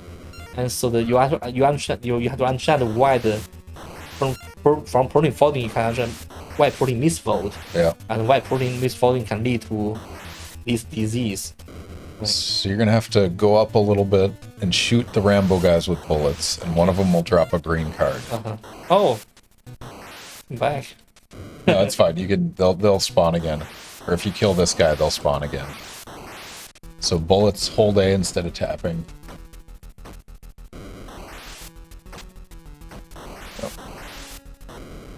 The exploding marijuana plants. But yeah, the protein, even slight modifications of protein folding, very adverse effects. Yeah, you can generate the misfolded state. Yeah. And that can aggregate. That lead to Alzheimer. That lead to Huntington. That lead to even might cause disease.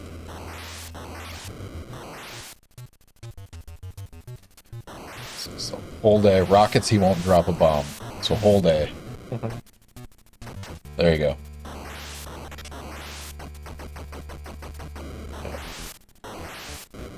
All right, Twitcher wants to know. I mean, that's at the heart of it. Well, the other thing about understanding folding is we could make designer proteins then, right? We could have designer enzymes to turn CO2 into ethanol. Like we could. Now we don't have to, because the AlphaFold is very fast, Yeah. very accurate. So the AlphaFold actually is not physics-based approach. Whole day. Rockets will not do it. A whole day away. No rockets. There you go. Okay. There we go. Okay, There's okay. the card. Yeah, Finally. it's some reason you can't. If you rocket them, they don't drop a card. But I if you see. bullet them, they do. That's cool. But I mean, it'd be amazing to be able to just say, I want a protein that I can envision doing this. This is the sequence that will give me that shape. Yeah, That's- that's people's hope. You know, there's one scientist called David Baker.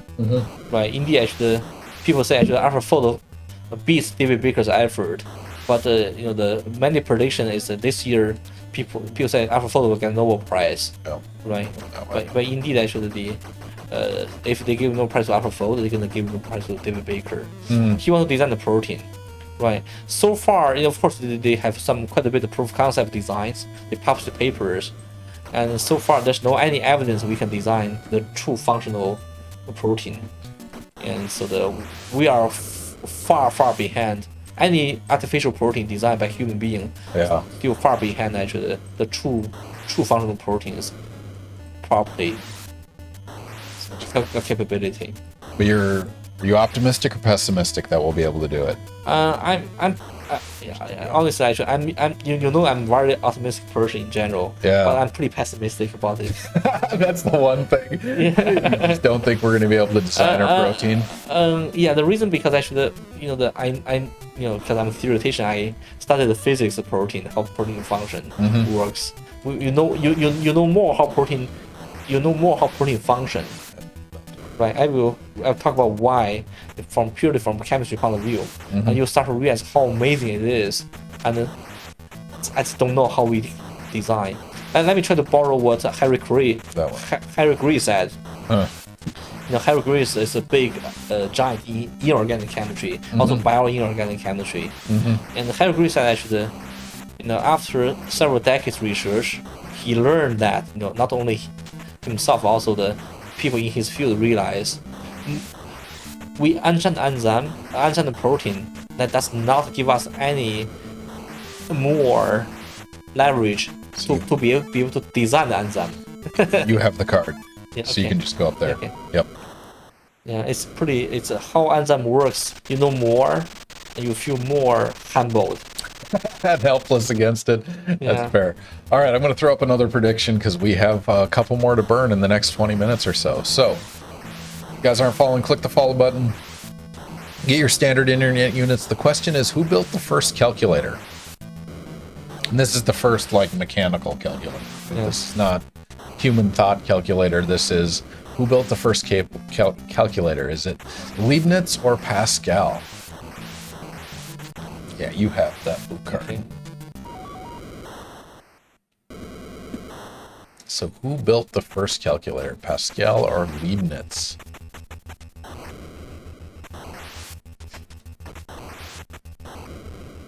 The rockets are helping you get through this. The clowns are not standing in your way. You have that card too.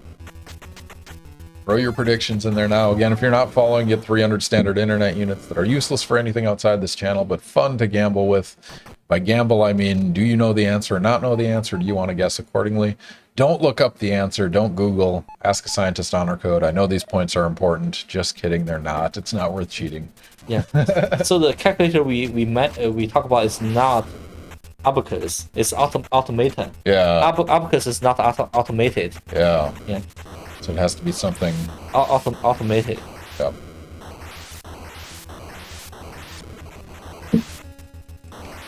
On pretty good pace here. We'll see how it goes against the boss, because this is going to be frustrating. Sometimes I have to intervene on the boss. I love these dogs. You can shoot the dogs if you hold both buttons down. I just love these dogs. All right. Oh, well, So now- I feel so sorry. I like it. Last 10 seconds. Oh, nice. You got him. So you have to rocket the wheelchair guy, which you figured out. You got the rockets down, so I think you're in good shape. Uh-huh. A few questions to calculate. Who built the first computer? Wei, what's the answer? It's indeed actually it's a Pascal. Pascal. They were pretty close actually. Pascal only, the real reason actually the Pascal built the first computer because Pascal was much older. That was it. Yeah, Leibniz actually also caught up. 30 years later, Leibniz built his version of calculator. It was the imagination. The reason actually they built a calculator is really like how we build a computer. We realize actually these mechanics are very simple, repetitive process. You use the same equation to you use same equation to like to describe the motion of the system. Mm-hmm. You realize this is a very repetitive process. You have to build up. You can build up something automated to automate the process. And that's why they built a calculator. All right. Rocket wheelchair guy. Yeah. All right. Twitcher wants to know, how long does it take to learn how to run meaningful, useful MD simulations? Or is this a forever ongoing challenge or the main work? How long to learn? If you know how to use computer, you learn how to. You can build up. If fast to learn 20 minutes to run a meaningful MD simulation, because all these processes have been automated, right? But doesn't mean you understand the setup. Yeah. But the process is being automated. Well, like you can put something in, you can get an output, but what it means, is it meaningful? Right, and why you set it this way? Yeah. And how can you use a more advanced technology? That's a different story. But if you run a meaningful MD simulation, because there are a lot of resources available, and then it's very easy to learn. The high school student can do research with us in summer. Yeah, very easily. More dogs. So one more shot on the wheelchair guy. So as soon as he appears on the screen, just unload.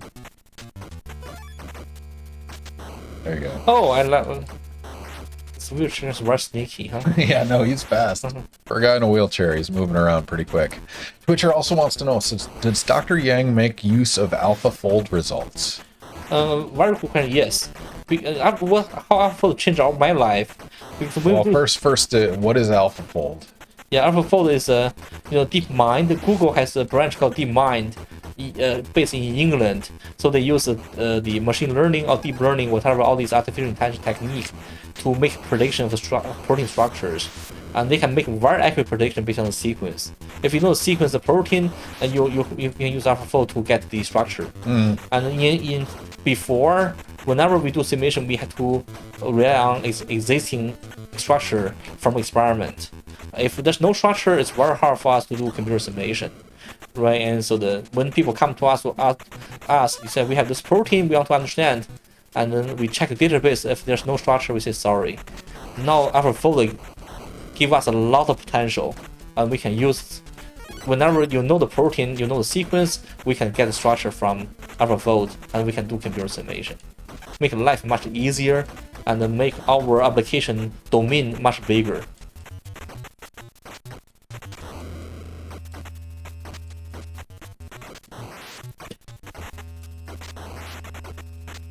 Like it. Sorry, I'm catching up on things. Oh, this guy is sneaky. I love dog, but I don't like wheelchair. He's the evil Knievel of paraplegics. I mean, we don't know why he's in the wheelchair. May just be lazy. Yeah, but also the wheelchair is so fast. Yeah, exactly. Wheelchair is faster than walking, so maybe I'd choose it too. You got that first one really quickly. Go ahead. Yeah, for physics, actually, this wheelchair's physics doesn't make sense. No, it doesn't. My favorite part is they animated the wheels rolling, but it doesn't coincide with the distance traveled at all. So yeah, it's nonsense. Yeah. I think your best bet is like stand in the middle and just shoot left or right and hope to catch him. If you pay attention to the wheelchair, there's only it's a 4-dimensional motion. It only has a left to right. Right, and then it just 3-dimension. There's no jump. How long does it take to learn to interpret simulation results well? Oh, that's very long. You need to understand the chemistry. You need to understand the biochemistry. You need to understand. Yeah, that's real science now. Right, to understand actually it's a science, you need a lot of preparation. Yeah. required, What problem you're trying to solve, why you're trying to solve it. right? And how to analyze, how to Yeah. how to make sense about it. I mean, it's a fundamental problem with the ease of computational tools at this point, because I can do DFT, I can do molecular mechanics at the push of a button, but I have no idea if it's meaningful, if it's like in the right context. Yeah, particularly when you do MD simulation, molecular dynamics simulation. Yeah. Right, you have to really understand what you're looking at. Mm-hmm. You have to read, you have to know how to write program to analyze your data too. Sometimes, That way he won't. and most of the time I would say. Yeah. The dogs are always back. So the graduate school mostly is not about the technique; it's really about the thinking and understanding. And technique is a little bit easier to learn, but thinking is harder to grasp. Mm-hmm. After undergrad, yeah. Yeah. I mean, it's one of those things that just takes time to. Oh, there you go. Nice gold card. All right, are you ready, Wei? That was only phase 1 of the final boss. Oh wow. Now it's time for phase 2. Oh And wow. I'm going to suggest you go to the top of the screen, Okay. and it's going to be very hard because you have to jump and then shoot a rocket in the air. Okay. So it's tapping B and then tapping A, and you have to hit him in the hat with a rocket. And if you get sick of it, I gladly step in, but Okay. I will if I feel. give you a chance to grind it. I'm going to throw another prediction question up there right now. Yeah. First calculator is a fun. What a milestone. So, is he behind you? Yeah. So top of the screen, jump and rocket him in the hat. So you have to kill him to get the card. Oh, I see. Oh, this. Also, he's shooting tongues at you. I really don't want to kill this guy. This guy seems to be a very funny guy. You are the first guest that doesn't want to kill Mr. Big. Oh, I like it. He looks so fun. Yeah. No, he's a character, that's for sure. Wait till you knock off his hat, and then it'll start to get really fun. All right, so we're going to do another prediction because Wade spent all the time to put these together. We're going to make sure we ask, I think all of them actually. Our last prediction of the night, if you're not following, click the follow button, get your 300 standard internet units. We're going to ask a question about biotech companies. You're going to have 2 minutes to put in an answer. Please don't Google the answer, just use your best judgment or anything you've learned from Wade tonight. The question is, what is the number of biotech companies within 1 mile of Kendall Square?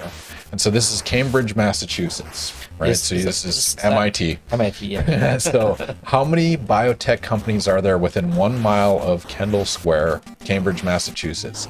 Is the answer less than 70 or greater than 70? So just the number of biotech companies, a lot of these are startups, presumably. But there's been a lot of established ones. A lot of very big companies. Yeah. Right. So how many of them are within 1 mile of Kendall Square? Throw your prediction in there now. Bet as many points as you're confident. Also, this is, I think, the last prediction of the night. So go crazy on it. Make us drink like 40 beers before we call it a night. So my advice is walk away. Like get a good distance away from him. Okay. Turn back and stand still and just jump shoot. Okay. So go left, probably. Yep. This guy's follow me so fine. Yep. All right, so stop, turn back, jump, shoot. Oh, All right, number of biotech companies within 1 mile of Kendall Square, that's Cambridge, Massachusetts. Basically, how many are within 1 mile of MIT? So many nerds near Kendall Square to give wedgies to. Oh, What you is mean this 1980s movie? in Cambridge, the number of PhD Jump. is huge. So tap jump. Yeah. Yeah, just like that. So tap jump and then tap A on the way down. I mean, yeah, there's a lot of PhD PhDs across. right in Cambridge. I mean, that whole area is crazy dense. All right, you guys have about 10 seconds left. Number of biotech companies within 1 mile of Kendall Square. That's not a lot of room to have a company, but find out what the number is. Yeah, it's smaller than FSU campus probably. Should be. Yeah, no, I think that's true. All right, Wei, what is the answer? It's 120. 120, so it's greater than 70. The number of biotechs per area has to be highest densities on the planet. Yeah, it is.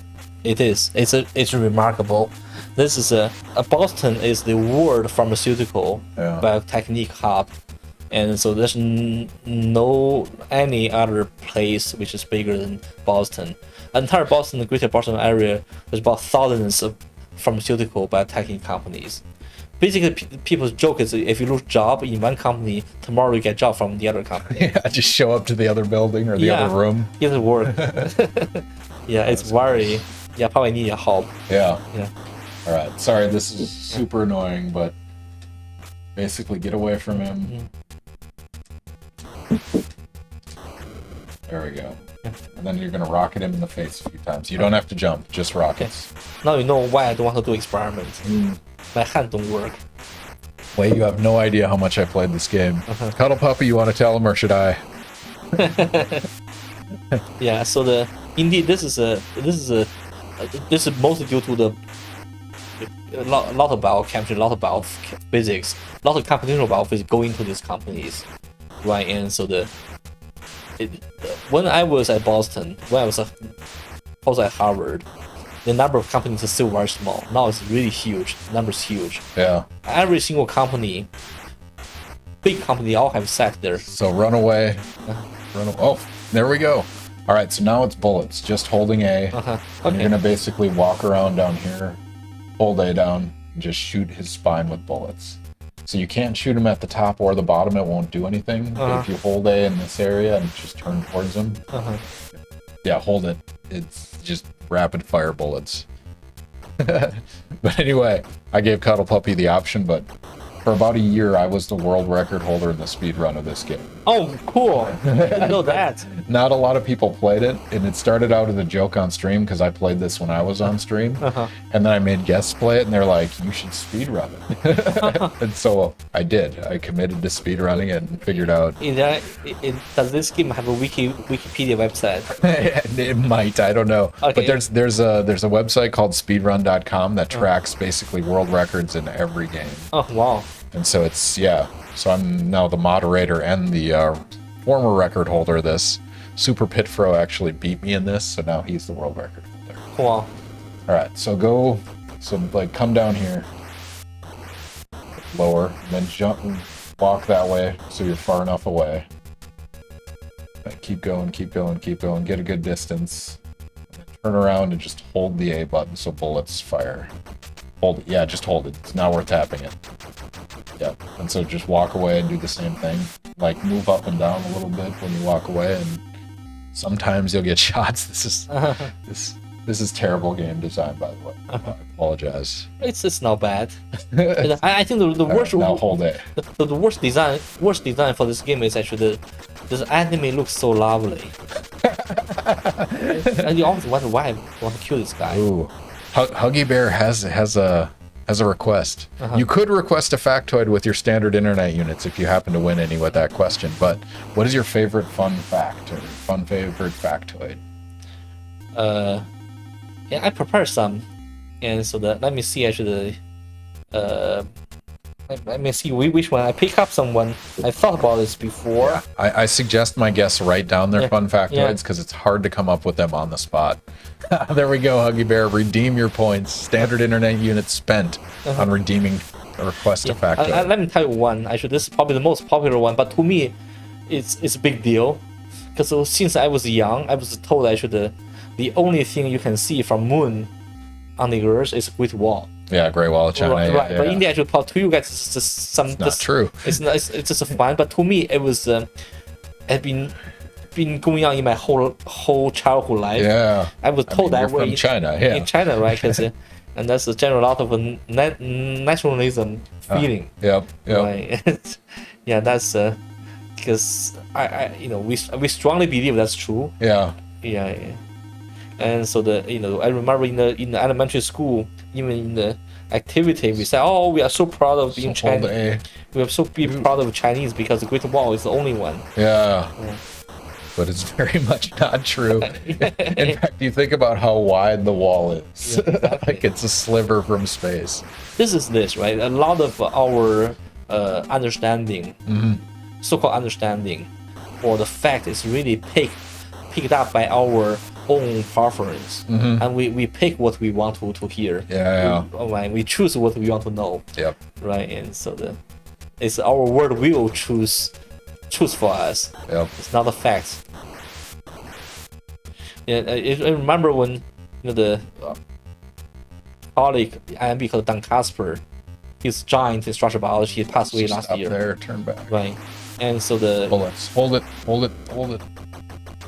and so the he's a very good friend of mine, and we always had good conversation. And he told me actually that one big mistake in biology textbook is about how virus assembled. It's also called Aaron Crook theory, Aaron Crook model. But Aaron Crook got a Nobel Prize for that work, and so the Aaron Crook was a very good friend of Dan Casper. Indeed, actually, both of them work with Rosalind Franklin. Rosalind Franklin is the person who really discovered the structure, double-strand DNA structure, not Watson Crick. And so indeed, actually, that entire theory wasn't right, but it's still in the biology textbook. So the science, I think the beauty of science is about actually the self-correction. With time going, you correct it. As long as you're willing to acknowledge your mistake or your misconception. Right, and so which is a fundamental problem in American politics right now. It's I think in general this is generally true in human being. Yeah. It's because actually we, as I mentioned early on, actually a lot of things that we do, and we use our our prejudgment. Yeah. And then we see actually we like to hear what was the only thing you can see from the moon. The reason you like to see because you want to be proud of your country, right? Even if it's not true, and if people tell you that's not true, you are very angry because not because of fact at all, because actually it doesn't satisfy your pride. Nationalism is strong. Yeah. All right, we're going to wrap up sometime soon. If anyone has suggestions on people we should raid, throw them in chat. Preferably science streamers, but we're flexible. If you have a favorite, we're happy to bring our small, literally dozen of people to another stream. But if you have a suggestion, throw them in chat. We'll take care of it. So turn back, bullets. Maybe press up a little. It's a really... I don't know if you're familiar with the term hitbox. That's how it does hit detection in the game, whether a bullet makes contact. I see. And the hitbox timing on this is dependent on your Y position as well as when it drops down and when you fire. It is terrible. This is a nightmare of a boss. Right. That time because the pixel resolution is very, very low. Yep. Right, and so so that's the only way you use the pixel matching as a way to. Well, that's fun. Lone Mountain Knife Co. is on. Blacksmith making some knives on stream. Indeed, actually, I do like to watch that. Yeah, you can watch it on Twitch anytime you like. Yeah. Would you interview a PhD student? Oh, that is a good question, Sam. So I've only done professors so far. And the reason I do that is I really want to knock down the ivory tower. Having a grad student on here isn't necessarily as impactful, but I've contemplated it. I think under special circumstances. Maybe? I don't know. That is a good question. This boss. Well, if you're sick of it, let me know. Because there's a very particular thing we figured out in this that's just terrible. Yeah, probably can. Okay, so... Yeah, I would rather have automated to work for me. So basically, there's like you can keep shooting all day and it won't do anything. There's sometimes timing where you can get moving up and down and you get it. Okay. And it's because the alignment. He's trying to fix on your y-axis, and if he's online with you, you can't do it. But if you move just a little bit, sometimes you can get it. Oh wow.